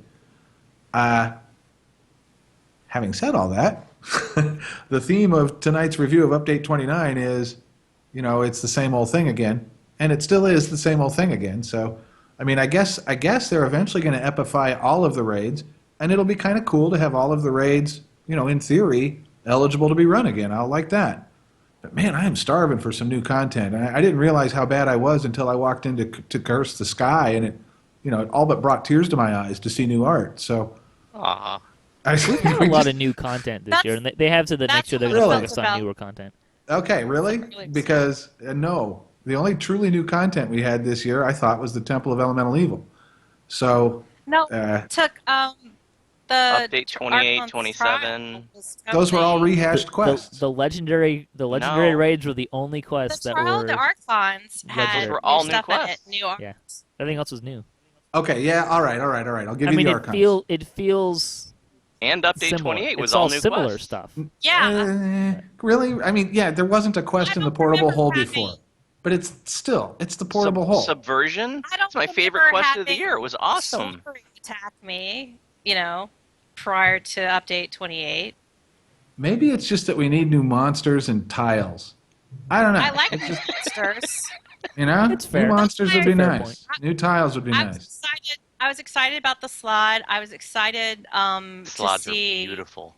the artwork in the Trial of the Archons and the first quest of the chain, which now has escaped my brain, even though it's one of my favorites. Hey, Anne, I we'll talk about that stuff later. Let's go back to Legendary Tempest Spine. Stay on point. Okay, I can't. I don't feel like I can really talk about Legendary Tempest Spine. I've done it on hard, and it's fine. It's Tempest Spine, but I have traumatic history with Tempest Spine, so I haven't run it that much. I've Is only it run because it you got lost maybe- in it as a noob? It was the very first raid I ever did, and yeah, as a noob, I was Warforged, and I got turned around in the water. Yeah. Okay, I and spent at the a lot of time, lost in I there with was bugs. traumatized. Yep. And now I go back and I'm like, this water bit is tiny. It's tiny and everything, but because of that experience, it's just not something that I want to run all the time. I kind of clench every time somebody suggests it. And so I haven't run it that much. So it's just kind of something that I was like, oh yeah, I'll come along if I have to. And I just don't think I have any good opinions just because it's not a raid I like running. But it seemed, yeah, pretty much, on Legendary Hard, it seemed pretty much just like doing it on Heroic. So I haven't got anything else. I got a nice little wedding dressy piece of loot out of it. Named loot that I'm not going to use because I don't have any characters. Let's go there. Can use it. Okay. Because while I love the Legendary Shroud, I am furious that they put the same loot in Hound and Legendary Tempest Spine. I mean, that is just cosmic lazy. And one of the things I post on the forums is the only saving grace here, the only thing they can do, as far as I'm concerned, is if they come out with Vision of Destruction, Legendary, next, and then they do both the loot for that and Legendary Hound Azoria at the same time, so that what we have currently in Hound is just a placeholder, I would be okay with it. But having the same loot in two different raids, particularly two that have a completely different lengths of time. I didn't think it was all the items though. Is it really all the items? Or it's in both not of them? everything, but it's a lot. The rune arm only of the drops loot. in Hound Azoria, Yeah. and the handouts Yeah. only drop in Tempest Spine. The armors are all in both. Okay. Armor, shields. And considering Yeah, it takes you half the time to run Hound of Zoria than it does Tempest Spine, it doesn't make a lot of There sense. is a fast way to do Unless- the spine, though. You Yeah. can We're run not right to going the there. end. It's not an exploit. We're not going there. No, it's not an exploit. That's I don't think anybody legit. ever does that though. I mean, every time I've ever run Tempest Spine, people do all of the optionals, even though they don't have to. Just because, I guess maybe it's because it's like part of their traditional doing it, I guess. We've been Of running course, it I've every only done night. it 6 times, so. And I ask everybody votes. You want to do it long or short? Because when you do it long way, you get like 11 chests, and we're doing legendary elite, so we have a chance to get this awesome randomly generated loot. So like half the time we've been doing long, half the time short. Ash or Alex, you guys have been a little quiet here. I like legendary Tempest Spine. I think the difficulty is appropriate. I like the elite. You get one shot. I think that we need to get beaten around, and we need to get some new loot and use these new feats and become better. The length is fine too. I like that it's a little bit longer. Although honestly, I don't ever feel like there's a chance we're going to wipe. Possibly the toughest fight is the one door that you open where they have up to 3 red named drow running around in there. That fight's tougher than the end fight, in my opinion. That is a good fight. I wish the end fight was a little bit different. I'm tired of Sorjek too. He was a lich and stealer of souls, and now suddenly he's back on Tempest Spine for some reason. Story-wise, I think they could have done a little more. Now seeing what they did with Shroud, maybe not. Maybe it's better they stuck with what it was. But that would have been nice if they would have changed that end fight up a little.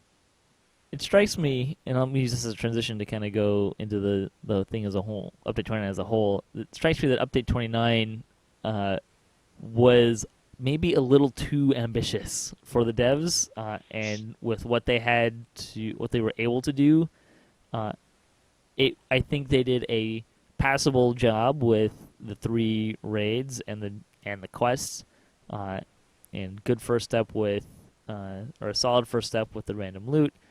But maybe it was a little too much for them to do all at once to get everything out nice and polished. I have one question, and I totally agree with that. Where are the legendary Veil quests? Because they specifically talked about how they were going to do them, except they weren't going to do Coalescence Chamber. And I remember them specifically saying, "Oh, we were going to update the mechanics." They always said they were going to do new ones.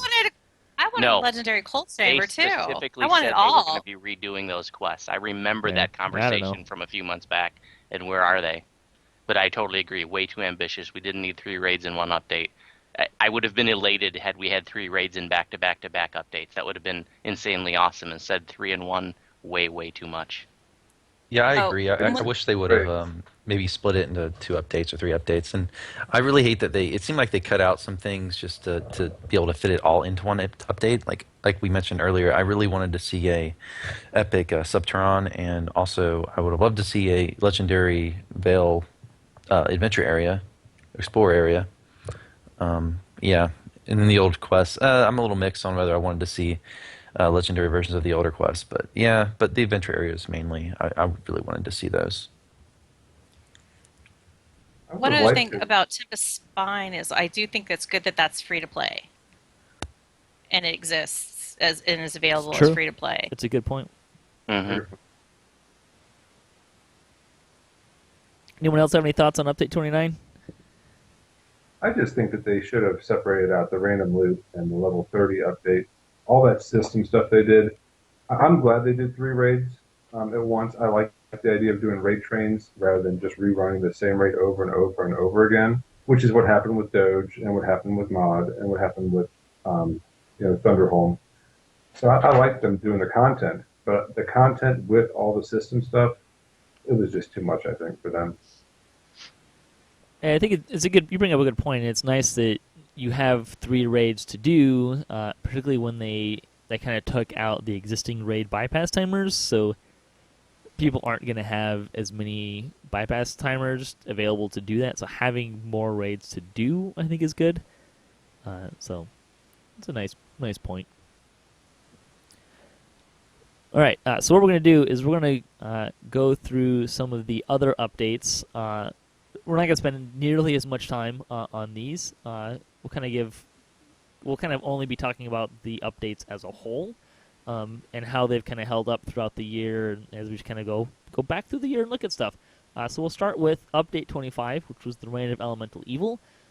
Just kind of the highlights from this one were getting Temple of Elemental Evil and the Rogue Pass. What do you guys think about Update 25? Yay! I mean, I think that was the high point of the year almost, really.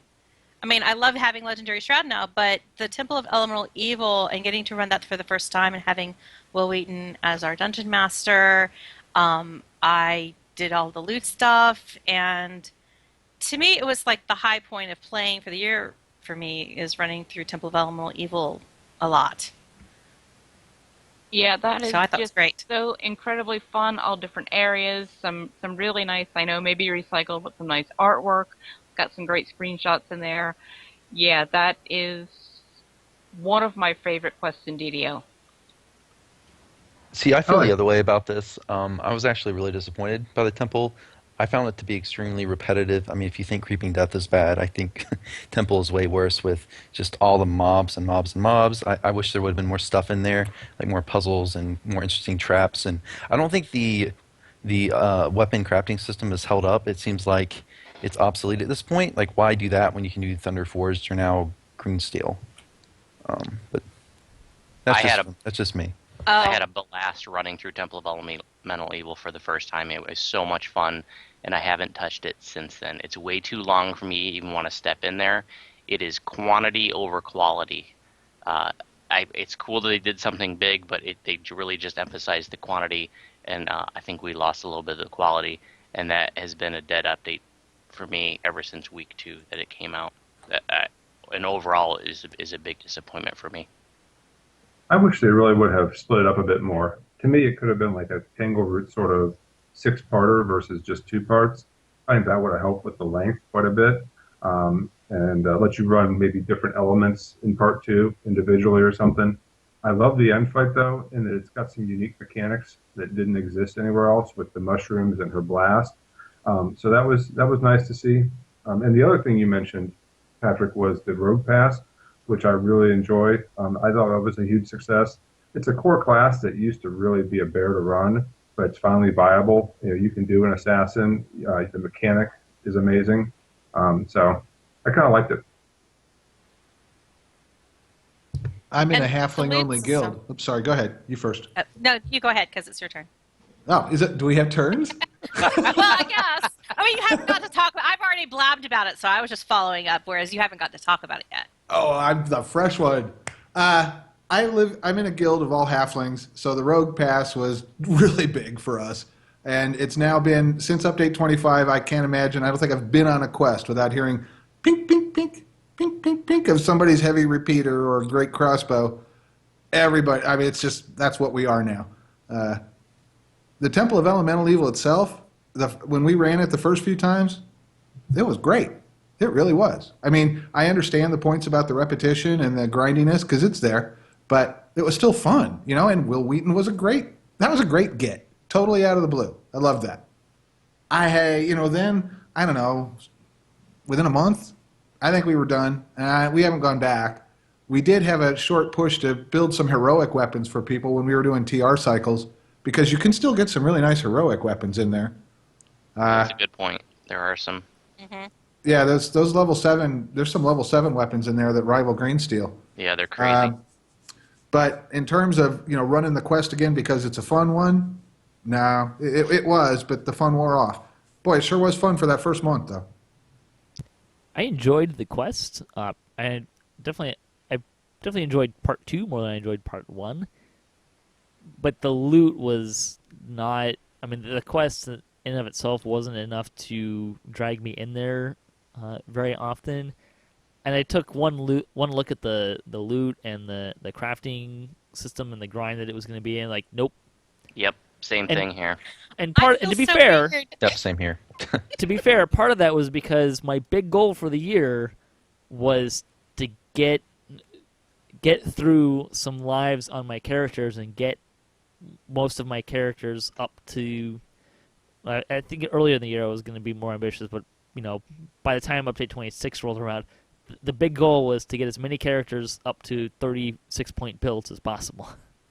So, with that big goal in mind, and saying, okay, I'm going to be putting gear off to the side for the most part, and really focusing on XP, I didn't go in there very often. I still enjoy it though. And I will say, running it for Makar's challenge on a level 4 character, on heroic, on elite solo, was a blast. It was also really stressful, but it was a blast. You soloed that on Heroic Elite at level 4? Yes. Level 4? Oh my Yes. god. What? Yes. What? The first time I went in there on a level 9, I got my butt handed to me. There were many res case The used. first 3 times I went in there, I got my ass handed to me. I'm impressed. It was all range damage that did There me was a lot of range. I was doing a lot of range. because bosses were not as much of a challenge compared to I doing made it on all the way to Epic. the boss fight without dying, and then I used up my 2 deaths in the boss fight in part 1. But it was that was a blast, and I enjoyed the quest. Okay, update. I'm gonna keep moving through these a little faster. Update 26, which was basically Warlocks. It was Warlock's Legacy. I will say that, regardless of how powerful it is in relative to my other characters, I really like playing my Warlock. I love my Warlock. Yeah, it's a lot of fun. I did the Aura version, an Aura with 3 levels of Bard for Swashbuckler and 3 levels of Fighter for the Defender stance, and I love it. It's enjoyable, a lot of fun. Warlock is the highlight of the year for me, by far and above. I had a blast playing through Ginger Street Warlock Lives. I'm still doing the Voodoo Warlock series. Like it's in its final 6 or 8 episodes, but I've had a lot of fun playing Warlock. I agree. Warlock's great. Has a great past life with the +3 MRR. Mm-hmm. I like the trees. They all have a unique feel to them. You know, whether it's the Fiend tree and you're hurling people through hell, or it's the Great Old One, or it's the Fae. I like the enhancement trees and how they did that. I'm sorry, the packs. I'm talking about packs now, not the trees. The trees are also great, but also just the pack uniqueness was neat. And it plays and feels a lot different than a wizard or a sorcerer, which I really enjoyed. I like the uniqueness of this one. One thing I really like totally about worth buying the extra character slot for. the one thing I really like about Warlocks is you don't have to micromanage your SP as much, and that's one of the reasons I don't play caster, like straight casters, all that much, because I just really hate micromanaging those spell points. But Warlock, I haven't played them a whole lot, but from what I have done, they've been really fun, and obviously players like them a lot. I see them everywhere. I like, too, that you don't get into a situation you get into with casters sometimes where you're against a mob and there's just nothing you can do to it. You can't damage it. It's immune to most of the things you're able to do, because you've chosen a couple of specifications. With Warlock, you seem to always be able to do some damage, and you have these abilities to switch to, from force to light damage and, piercing damage and various things like that. It's fun. Yeah, I think it's a hit. I don't think there's any doubt about it. It can be kind of frustrating to be playing with one sometimes when you're not one. It's like, I'd like a kill too. My wife is like leaving me mercy kills every now and then. Just, hey, she loves me. She'll let something live so I can get to it first. Let her run through the traps and let her remember why she brought the rogue along. Oh, that'll never happen. She's too good for that. So she's a much better player than I am. However, I don't think anybody could argue that Warlocks have been a success. I mean, they're fun. They've added variety to non-Warlock builds. They're fun for splashing. They're fun as a main class in a splash build. I have a splash build that I came up with too. That's 12 Warlock, 5 Bard, 3 Fighter. I love that build. It's a ton of fun to play. So yeah, 2 thumbs up for Warlock. All right, let's talk about Update 27, Trials of the Archons. The Yay. beginning of the Abishai. And my new desire for a Slod cosmetic pet. Yes, and the return of Harry. Eritricos. Oh, wait, that was the one before. Yes, slots were the next update. Slods for Devil's Gambit. Yeah. That's right. But still, Return of Harry, Archon's. Oh, that was the one in Amrath, right? I get so confused. Yeah. The Yeah, those Archon's are fun. Trial. I like those. I love the Archon's Trial. And I think that's a different looking dungeon to me. The art, the aesthetic of it, it's different visually. So I really enjoyed that one. I really Good like trio of quests. Devil's Details was fun. The other, I do like the quests. I wanted Epic Shavrath though, and I wanted Epic TOD, which we didn't get, so I was disappointed from that aspect. But Defiler of the Just, welcome to DDO's most boring raid. I just want to tear my face off every time I run it. And we do so much, like, we have so many like shenanigans that we do in High Lords when we run that, just to like make the time pass. We play songs. We have these little clips that we play just because 20 minutes of like fighting spawning mobs is so freaking boring. My biggest issue with the Fire of the Just is because of how dangerous the lag is for that raid. Mm-hmm. You know, if Yeah. I could run that raid on Elite without having to raid with, I think I would enjoy that raid a lot more because it would be more of a time crunch and it would feel a little more stressful and be a little bit more fun. But because I don't feel like I can run it on Elite because of the lag and because Yep. the end fight, the bombardment is bugged. Because of those two things, I don't feel like I can run that raid on Elite. What do you when you say the bombardment is bugged? What do you mean? The exactly? area of so it shows you where the area effect is going to be, and then it has but it an area affects effect. the whole room. Well, it doesn't affect the whole room. The issue is that the area of effect of the tell and the area effect of the actual effect do not line up. Okay. It doesn't affect the entire room. You just don't know what the actual area of effect is. Okay. Yeah, that bombardment is really ridiculous. I wouldn't have a problem with the bombardment. I think the bombardment would be good in that raid if you weren't lagging out and if you could figure out where you were supposed to go. I don't have a problem with the special attack. It's just that you don't know where it's going to affect. I can't survive it with 4,000 hit points on normal. That's freaking ridiculous. I've seen people survive it on hard. Yeah, I mean you can. I guess if you have good evasion, I guess. If you knew where to stand, you could survive it, and that's my issue with it. You I'd don't like know to where be able to stand. survive it and get hit by it. But yeah, I know safe spots. Hell yeah, I go there now. I thought the pack had great loot, and I loved Archon's Trial and Devil's Details especially. That third one where you're just, hitting portals or mobs going out of portals, that one's kind of boring. I agree with you on the raid, Yeah. too. The lag killed it for me. I think The that loot was great good. I agree with that part. The loot in DOJ is awesome. Yeah. Yeah. Even the flagging loot's good. If that raid didn't lag, the concept is good. The idea of the timers Yeah. and the different things. I mean, it could be Hound-like in terms of coordination or any of the other raids where we talk about needing coordination. But the reality is that on normal and hard, you don't need any coordination because you can just roll over everything. And on Elite, you get lagged out and you can't complete. So, It's I not like the- the. It's Sorry, not go the ahead. best concept or not my favorite concept for the raid, but I appreciate that it exists, and I think it's a good counterpoint to the other raids that we have. But it's not my personal favorite. I do like the strategy involved with it, if I could actually be challenged by needing the strategy. Go ahead, Geoff. I liked the update in general. I got to say, I was both disappointed and enjoying the content because it was shorter. I mean, the quests are pretty short. The raid is pretty short.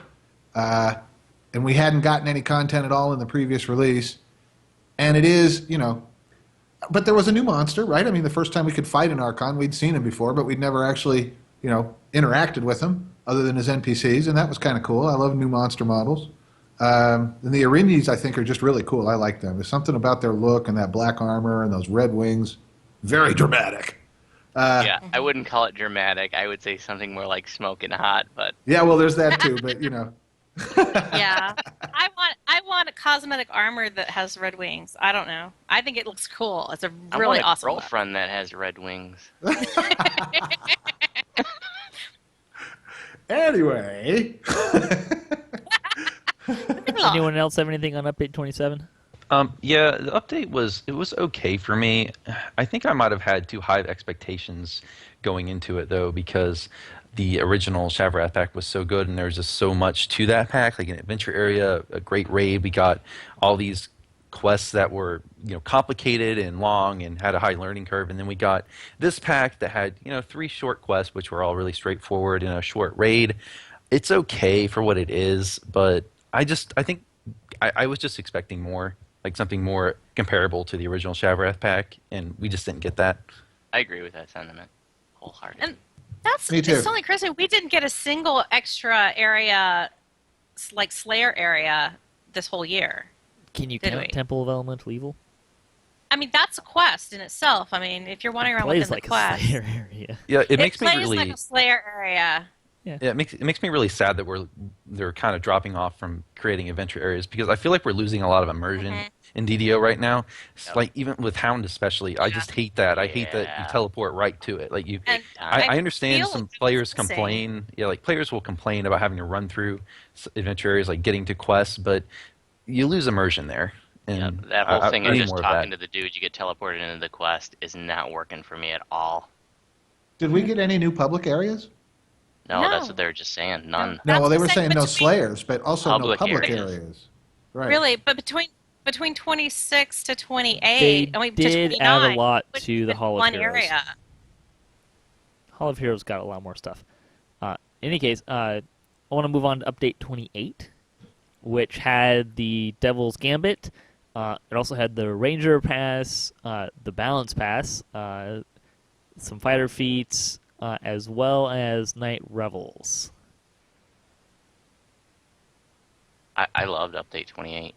Well, I can't speak to the fighter feats and the Ranger Pass. I don't play those classes, but I really liked the quest. Subversion was my favorite quest of the year. I thought it was beautifully done.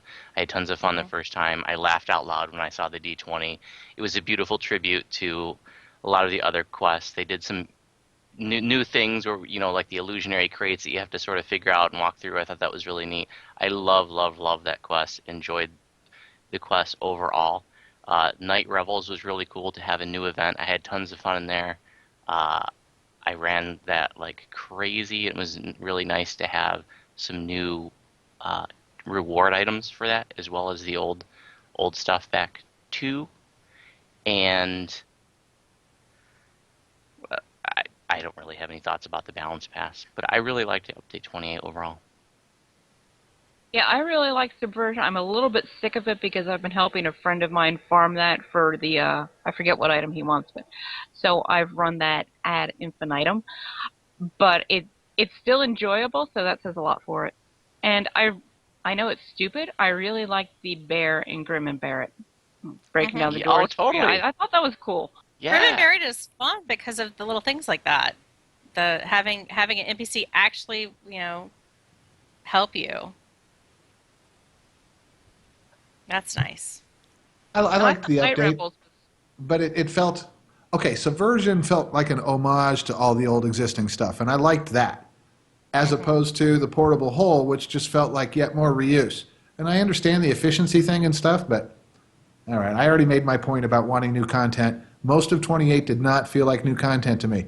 Now, to flip it around, I enjoyed the Night Revels, and none of that was new content, but I still enjoyed it. I thought that was a good event.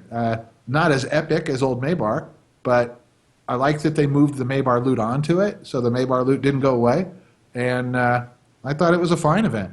I liked it just fine. So anyway, kind of like a thumb and a half up for me on Update 28. I preferred Night Revels to Maybar, and one of the things I really, really liked, and I wish I had had time to farm more of them, were the spooky gems that stacked the augments, and I just wish they had, charisma, at least charisma besides intelligence Yeah. and wisdom.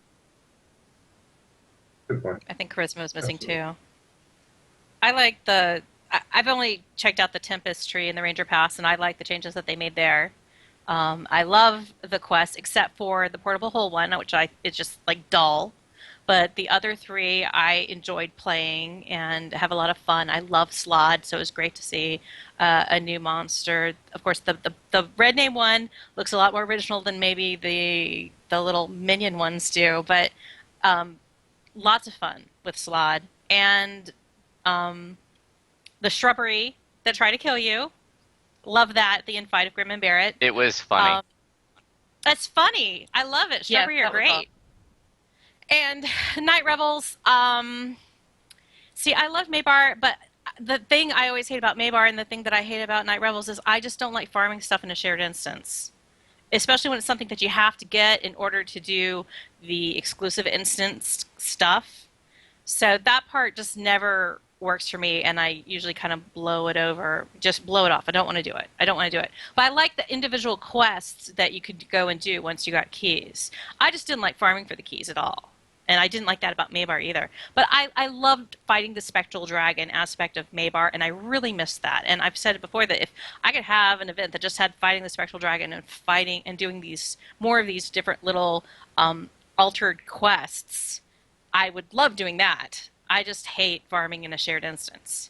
I literally Balance spent Pass- over 20 million plat buying keys off of the auction house. I emptied Yeah. 6 plat cat. See, that's the thing. I mean, buying them, I don't want to do anything to get into these dungeons. I want to do the dungeons. I don't want to have to like actually do crap to get into them. And so for me, it's just not a favored event. Bounce Pass, I mean, it had to be done because we see now the loot stuff that they have that they've gone forward with. Yeah, they had to do some balancing things on certain aspects. I still kind of feel bad that like the sword and board people got nerfed on their holy sword, whereas everybody else I think got away with having it stay the same. Which I I honestly just wish didn't that really had been notice a nerfed. whole lot of difference with that. I just noticed a little bit of a difference, but I feel like, why touch it at all if so much of it is getting backed out of? So, why did the sword and board people, why were they targeted? I don't know. Versus letting the two weapon fighting, not I be also nerfed. wasn't attacking with my shield a whole lot either, so. Yeah. And then fighter feats are kind of meh. Meh. I wouldn't spend a feat on the ones that are there on anything that I've been using that have significant fighter levels. And maybe it'll change after they do a fighter pass, but for now it's kind of meh. Anyone else on update 28? Yeah, I like that big 28. I really love Subversion too. It's a great quest. And Multitude of Menace is nice too. I thought these were some unique things that they did. Didn't necessarily care for Tavern Brawl, not necessarily because they were reusing the area, but just the length of it and the Have and the some of mechanic this. Yeah, we were all like, I love the Ranger Pass. I never played Rangers before, but I have a Ranger now, and I really enjoy it. It's a lot of fun, which is great because again, it's a classic class that needed some attention. And the fighter feats are okay. I'd like to see more there. I'd like to see. I hope their fighter pass they do more with that because that's one of the key aspects of the fighter is all those free feats they get and giving them something to spend them on would be really helpful. And Yeah. like create a unique feel there because it feels like a fighter either ends up being kind of like a paladin, being real tanky, or kind of like a ranger, being real DPS-ish. But give them something that's unique. Give them some more flexibility. I like that idea. Tactics. I want them That's to their the niche. fighter pass to make it so that I want to play a pure fighter and I don't want to just splash them. Yeah. And when if that happens, then the fighter feats for the tactical abilities and the PR MRR becomes much more relevant to me. A ranger with that Deepwood sniper tree really what did it for me. I mean, they made some nice changes to Tempest and to Arcane Archer, but really, I never put any points in Deepwood Tempest before, or Deepwood Sniper, sorry, and it made it a really great tree. Yeah, I really liked what they did with the Ranger Pass, and my Ranger really felt like it wasn't that I didn't enjoy playing him before, but I really enjoyed playing him after, and got a lot of fun with that. As far as the quests, I didn't have any real big issue with the quests. None of them really stood out to me as being, wow, these are amazing quests. They all were really good quests.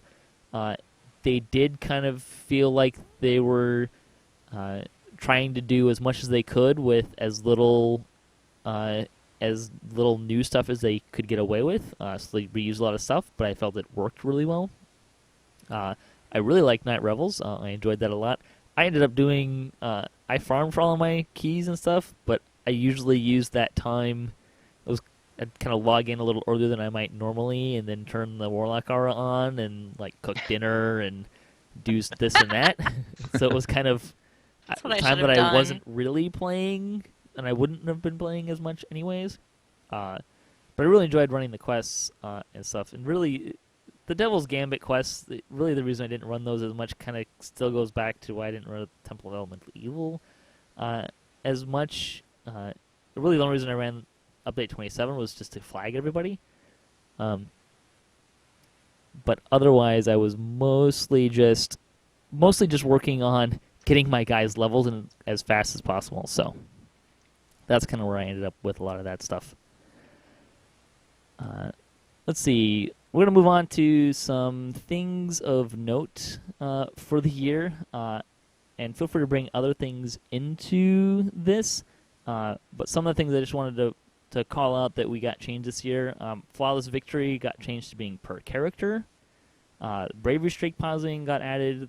Changes to tomes got added. We have the ability to craft directly from the shared bank. The new 20th completion runes, which Propane wrote in as being a fantastic change, and I would echo that. Crossbow animations, and we also got 3 monster manuals. Anything you guys want to say on any of that stuff, or anything else that kind of stuck out to you this year? You got to add buddy weekends in there as a thing of note. Yeah. Buddy weekends, yes. Because those go with all the other changes, not all of them, but a lot of these, which are making grouping a better thing. And that was something, I took a break earlier in the year from BDO and came back, and I found that grouping was really lacking. It wasn't something I wanted to do, and it didn't seem like a lot of people wanted to do it, but these changes have helped that a lot, at least for me. I would agree with that. It seems like the LFM panel, at least on Solana, seems to be more active, especially just since the last update and the bonus XP for grouping, buddy weekend type thing. It seems to really be getting more people grouping and not, just either not playing or soloing. I craft a lot, so crafting out of the bank was a huge bonus for me, a real huge bonus, and I love that. But there's no doubt that my favorite miscellaneous change of the whole year was they finally fixed the mouse wheel bug. And there was much rejoicing. Yes. Yay! Lots of quality of life improvements, which were really nice. I'd like to see them bring the group reward. I'd like to see it 5% per person at all times, and have them do a special event of 10% per person. Yeah, I think that would be a good thing to do. I can understand understand the reason why they didn't want to do that, though. The Thieves' Tool stacking, the getting 100 arrows instead of 20, that was good. Yes. We don't have Mysterious Remnants down here as a thing of note. Did that get added this year? But that got me my Lion Cub. Those are awesome. Yeah, they got added with Temple, I think. I was cruising through the release notes pretty quick, so. I think I got it with Temple. And honestly, I would not be me if I didn't mention that, new monster manual and also Hellhound Pet, Water Ellie Pet, what's the other one? Or were those the only 2? Anyway, new pets. Is there Air Elemental? I don't know. I had that one already. Basically, now I'm missing the Violet Cube from FOT and CITW, the Wraith, the Rusty, and the Hellhound, and then I'm done. Ash, what were you going to say? Just on those 20th completion runes, I love that idea. I used to just play 1 or 2 characters, but I'm back up to playing more characters because you can share those their BTA. Although I really wish they would make those auto grant on complete, like they do challenge mats or like they did the Night Revels mats, versus putting them in the chest. Just because I don't know. There's a lot of situations where you might not be able to get to that chest. Small changes I'd like to see them make. And it's not like you can pass them the chest, so there's no function for them necessarily be in the chest. I think he's referencing we did a shroud and someone fell off after part 1 and couldn't get out. Oh dear. Well, that's just something you never want to have happen. Yeah. Or if I don't think they'll ever fall off again, right? Unless there's lag, I don't think they'll ever do that again. So I don't know, maybe not. Yeah, I think the 20th completion runes is a good change, and I'm excited to see where that could go in the future. So that'll be kind of fun. I liked what the reasoning and the possibilities there are just great.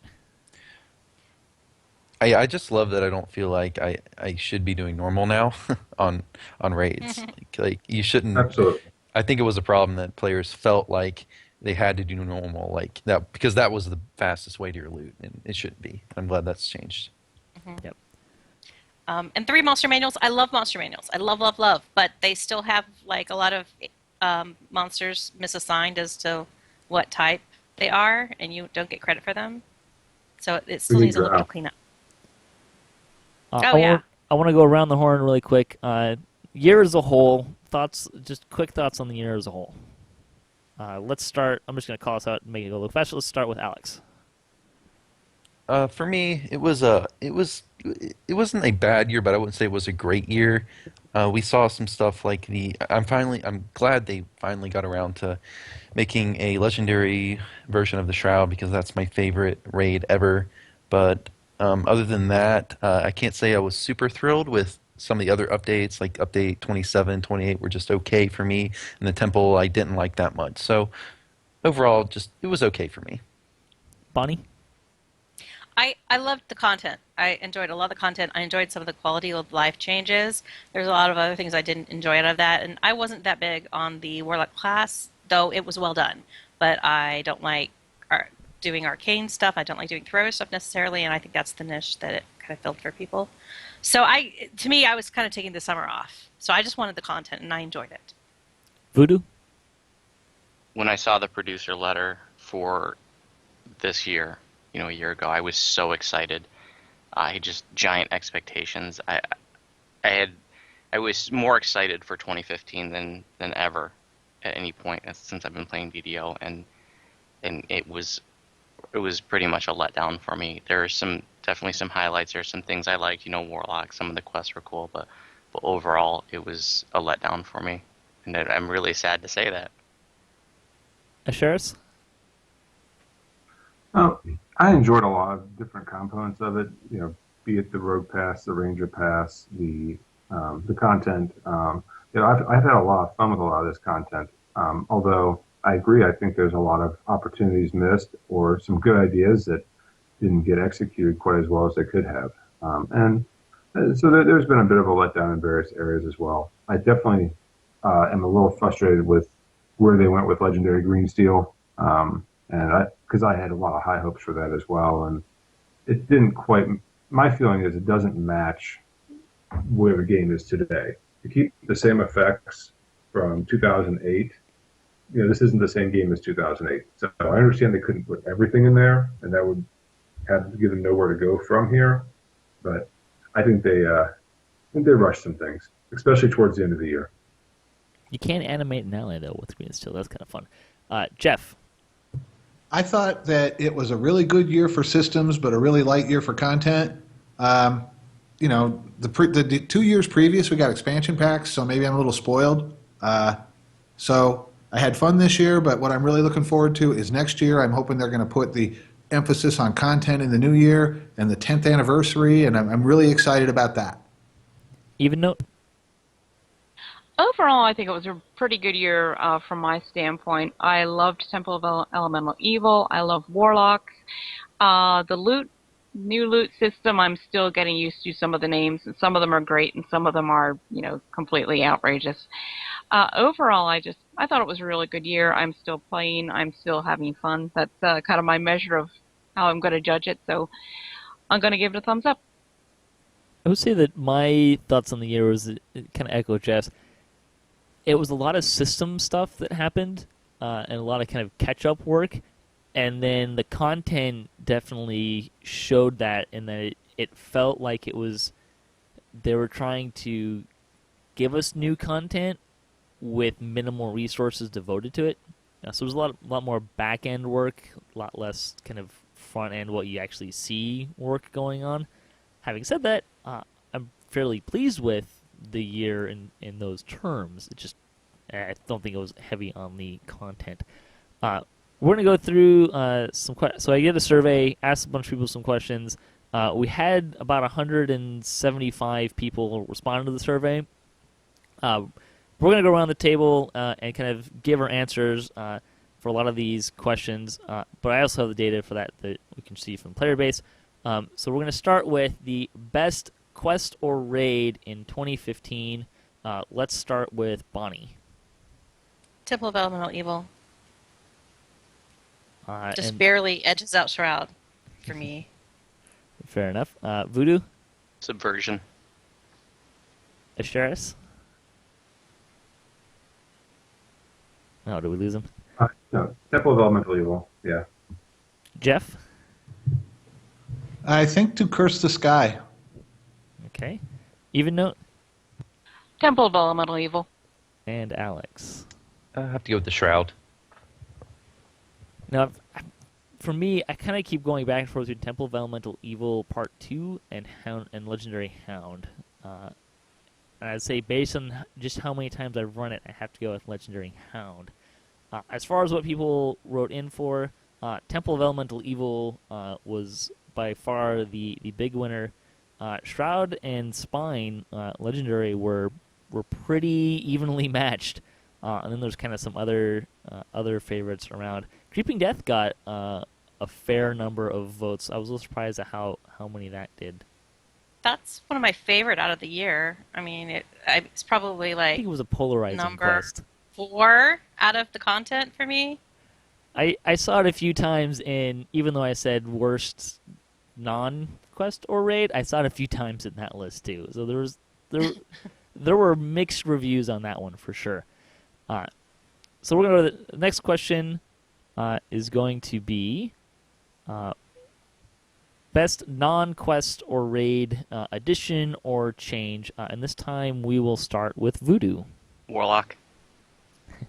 Asheras? I'm going with the raid codexes on the 20th list, just because that one changed how I play the game quite a bit, and it gave me a lot of excitement towards the future. Geoff? They fixed the mouse wheel bug. Yay! Come on, that can't be. I knew you were going to say that. That pass. Hey, That you seriously affects his household, though. Cannot be the best non-quest or raid for you. dude, you are not married to a partner who plays in first-person view, are you? Evennote? I'm going to go with Warlock. I love my Warlock. Axel? Night Rebels. Okay, and Bonnie, Stacking Thieves' Tools. which all got to. I gotta say the raid runes. Not just it didn't really change how I played the raids because I was kind of always doing that for the most part, having a lot of alts and running through raids. But it really has me excited about raids and what the raid scene could look like, and I've seen it impact the raid scene and have seen people doing alts. As far as what folks wrote in for, Warlock was a far cry and ahead of everything else. Class passes were close behind. Just so you know, if you're looking at these graphs that I've got on the video portion, other is basically anything that only got one vote. Everything else should be up there. It's interesting to note that random loot got about 10% of the vote, which is kind of interesting for the next portion as well. But I did want to put that out there as well. So the next question is, what was the worst non-quest or raid thing that was added or changed? And we'll start with Asheras. Lag. There can be only one. Fair enough. Geoff? Probably the random loot. Evennote?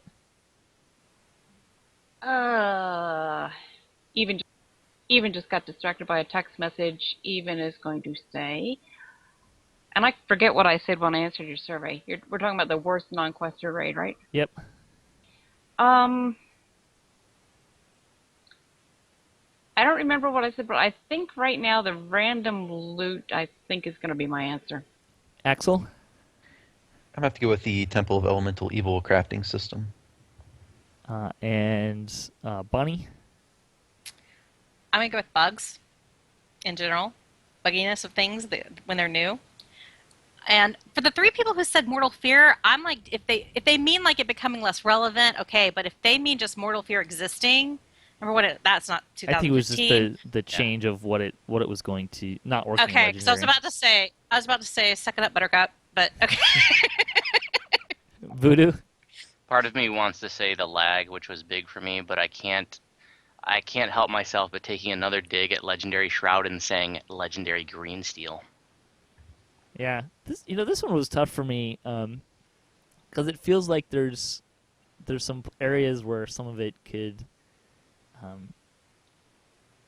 wasn't necessarily intended or stuff. But I definitely had to go with lag. Was kind of the most impactful on my lack of enjoyment of the game when I was not enjoying it. That's kind of where I ended up with a lot of that. I'm gonna skip that one for time.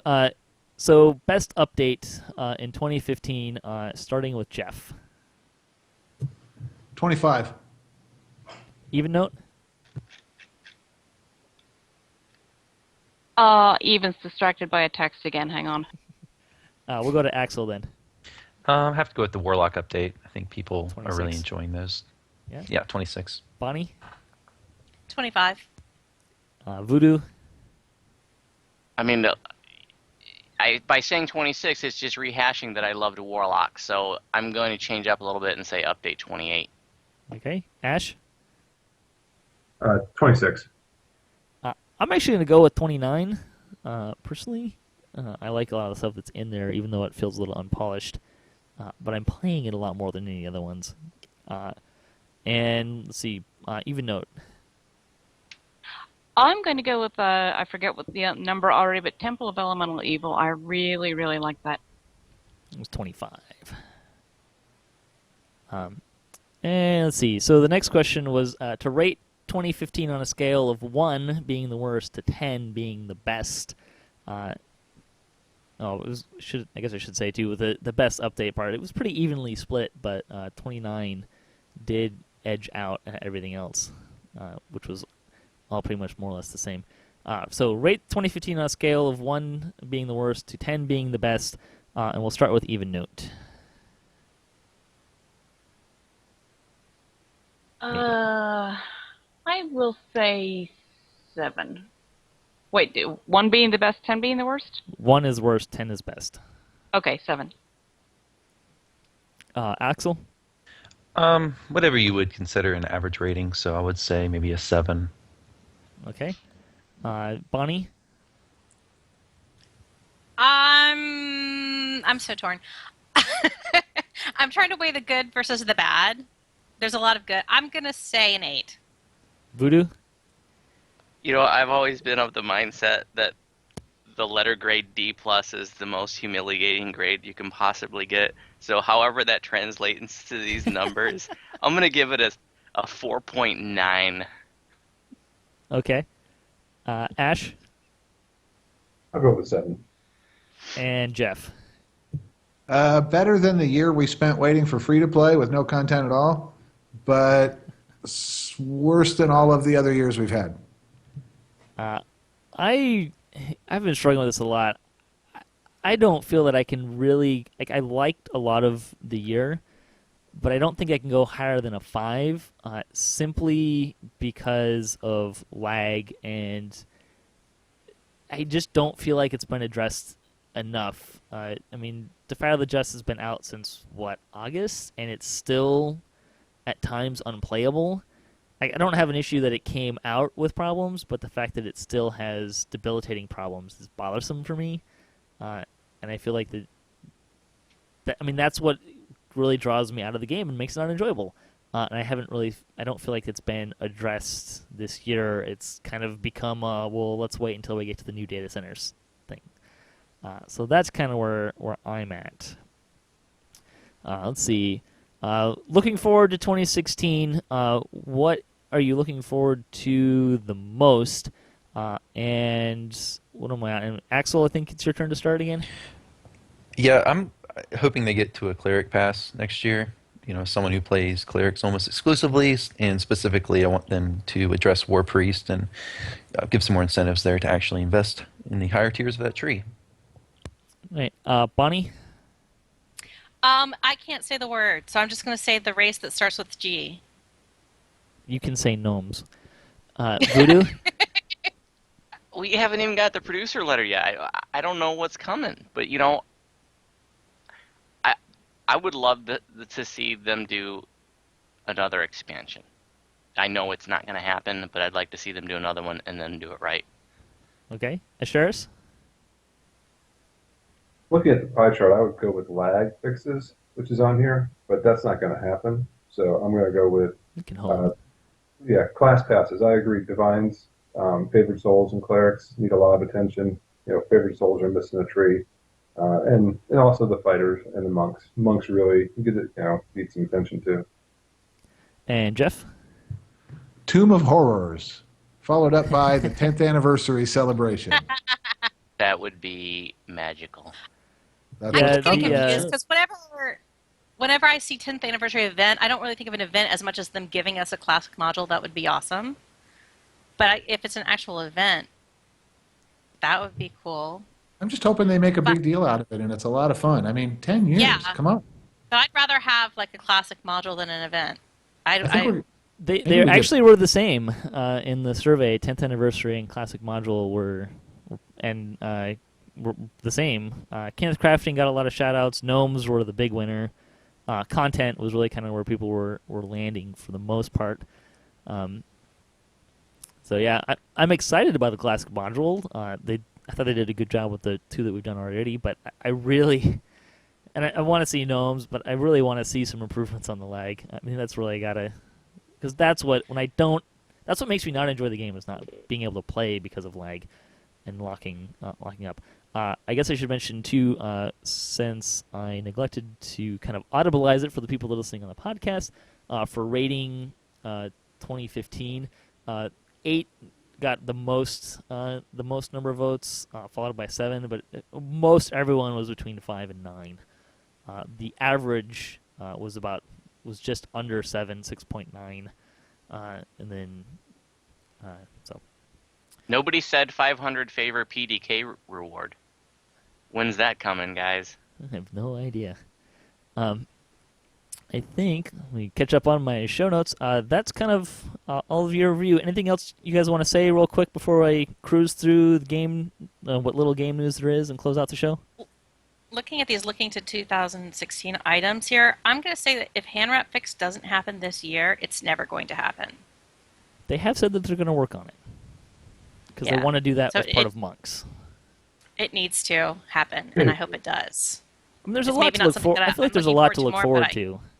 And I should mention too that the loot system polish got a few votes as well. So there's, which is one of the I should mention too with the random loot. There were at least 2 people that actually put random loot as best and worst. So They voted best and worst, the same person? the same person, same thing. Yep. More than one person. That. Yeah, I think I would have done that too. And There I are think people that who makes play this game who have split personalities, so.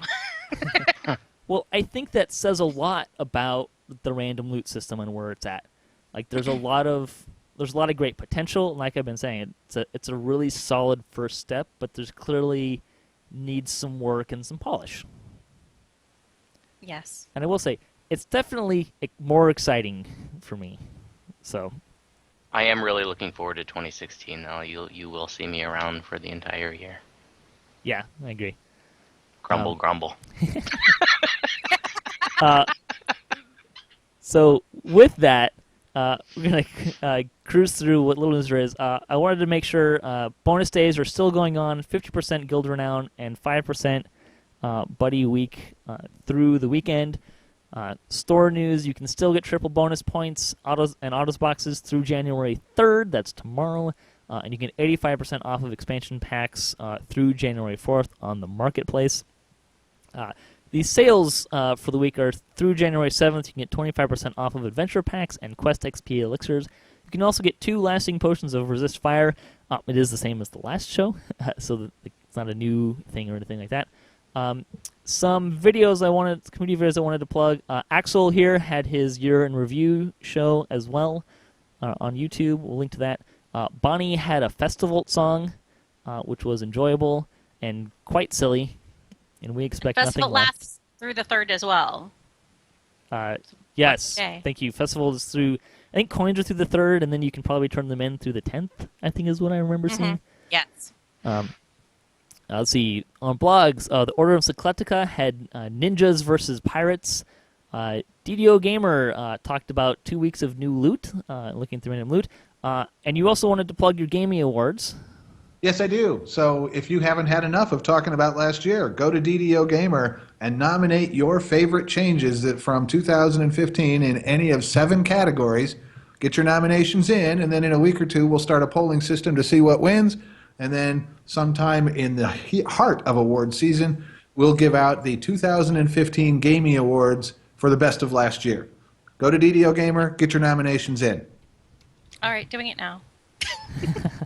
I also like wanted that. to give a shout out to the Damsels of DDO are doing a fan service experiment. We'll link to that. It's basically light permadeath meets heavy role playing. They're gonna kind of play test it for a little while and then kind of open it up. So that'll be coming up soon. The survey question for the week, I picked a nice short one because I knew this was going to be a long show. Will and Argonesson wants to know, tiefling or gnome? We'll start with Axel. I guess I don't understand the question. Tiefling or gnome? Like which race Which do you prefer? Which do you want more? Oh, gnome, definitely. Bonnie? Gnome. Voodoo? I can no longer talk to those people that just said gnome. Tiefling, hands down. Asheras? Ugh. Yeah, Tiefling by far. And Geoff? Gnome. Oh, come on, you're killing me. Gnomes are a classic race. Tiefling are come later whatever race. Gnomes are lawn ornaments. I know why you want them though. I mean, I gotta say gnome just because I think it would fit Oh. it would fit my stable better than it. Like I could think of what I would do with a gnome, but I don't know what I would roll for a tiefling. I'm literally hanging my head, shaking it right Maybe now. a warlock. I guess I'd probably you would do roll a warlock. You would have to do a warlock for a tiefling for your first character. Yeah, this seems too easy. But I've always had this thing where I feel like tiefling being extra planar, I don't want them in my game world that much. I've always had a thing against tieflings. So Clearly. and I love gnomes. I love gnomes. So the fact that there was finally an MMO, there's going to be an MMO based on Dungeons and Dragons that has gnomes in it that you can have as a player character, I'm rejoicing. I've been rejoicing for months and months and months and months. So we know. I'm very excited. I'm happy that they are Yes. coming out with a new race, though. I will say that. Yes. Yeah. Well, the Agreed. plan sounds like it's gnomes, tieflings, and Azamars. So we'll see. Are you serious? That's kind of what Sev is talking about. I mean, Wow. they've said gnomes for sure, Oh. would be and he keeps incredible if it talking about actually tieflings and happens. Azamars. So But I'm be like, honest, I'd tieflings rather see them, Azamars. I'm I'd rather tingling. see them balance the races we got, but all right. new is shiny. In any case, we're going to close out the show. Thanks a bunch, guys, for being here. Thanks for the folks in the chat room. I'm sorry I wasn't really participating in the chat room. Something is wrong with my login credentials, and it wouldn't let me log in, so I can't type anything. But I have been reading, and you've been very, very vocal, and I really appreciate that. I'm sorry I wasn't paying as much attention as I might normally. I want to go around the table. Some guys here have some stuff to plugs. So let's start with Axel. Yeah, I run a YouTube channel. You can go to YouTube, just type in Axel's DDO channel. You can also find me on the fan site section of the DDO.com forums. I also stream on Twitch occasionally on twitch.tv/Axel311. Bonnie? You can follow me on Twitter at BonnieBew. That's BonnieBew. Bew Lasers. Or at my Twitch channel at twitch.tv/BonnieBew. And I'm going to be doing 2 static groups in the upcoming future that I will be twitching when I do them. One is going to be that fan service experiment, and I don't think we're going to kick off until February, but that will be on Sunday evenings from, I believe, 9 to 11 PST. And then the other one is going to be a static group that I'm calling Argo a Go-Go, but I think they're just calling it Ladies' Night, where it's going to be a bunch of female-only groups playing from Argonesson, starting off with level 1. I think it starts this Thursday, and we're going to be streaming from 11 p.m. to 1 a.m. Eastern Standard Time. Voodoo? Over 250 quest raid crafting videos on my YouTube channel. If you're trying to learn Hound of Zoriat, there's a teaching raid Hound of Zoriat video up there. And speaking of teaching raids, the inaugural 2006 teaching raid is tonight. Legendary Shroud, 9 p.m. EST on Sarlona. So this is our 3rd year we're doing these teaching raids. They've been tons of fun. The idea is to get new players into here or players that have been avoiding the raid scene. Come on in. We'll teach you everything you need to know about raiding in a fun and welcoming environment. You mean 2016, not 2006. Did I say 2006? I think so. You create a time loop. Yes. Geoff? Wow, after listening to everybody else's stuff, I'd say go do all that. You know, I mean, if you're really bored and you have absolutely nothing better to do with your time, stop by DDO Gamer and read some Inanity and Drivel. But wow, these other guys have some cool stuff. But like I say, what? Yeah, go. What? Your site is every morning. You read your site, DDO Gamer, every morning with your coffee. It's a Well, job. Everybody. put out your Nobody social does calendar. DDO drivel better than Geoff Hanna. You're like the paper. Yeah, you pick up the paper in the morning. Yeah. Everybody, you're a Yeah. staple. Okay. Well, all right then. So some of you might want to come by the site, and that's cool if you do. Boy, I'd sure be watching teaching raids and twitchy things, though, if it was me. If you haven't visited Geoff Hanna's site, you need to. Geoff is a staple in the DDO community. I'm not skipping Ash, but I don't think you have anything to plug, do you? No, I just play Yeah. DDO on Kyber, best server. With me. So thanks for listening to the show. Thanks, especially again to all the folks who were here and for all the folks that we couldn't squeeze in, and to all the contributors for DDOcast. And a special shout out to Propane, who we couldn't get in on the show because of bandwidth Yeah, issues. he had a lot of good comments in the notes. Yeah. So miss you, Propane. Was bummed here. And thanks to Turbine for making DDO. We still love you, and we're looking forward to 2016. And thanks to Wizards of the Coast for making it happen. And thanks to Cyberus for hosting the podcast. You can hit us up at DDOcast.com for show notes, our calendar, previous shows, swag, and other fun stuff. If you want to be part of the show or you have a comment on this episode, if you have a question you'd like to ask us or something you'd like to hear us debate for our debate shows, or if you just want to say hi, leave a comment, email us at DDOcast@gmail.com. You can do either one of those things. The closing tip for the week, if you don't like being commanded, drink a potion of protection from evil, or get a wand. Those work too.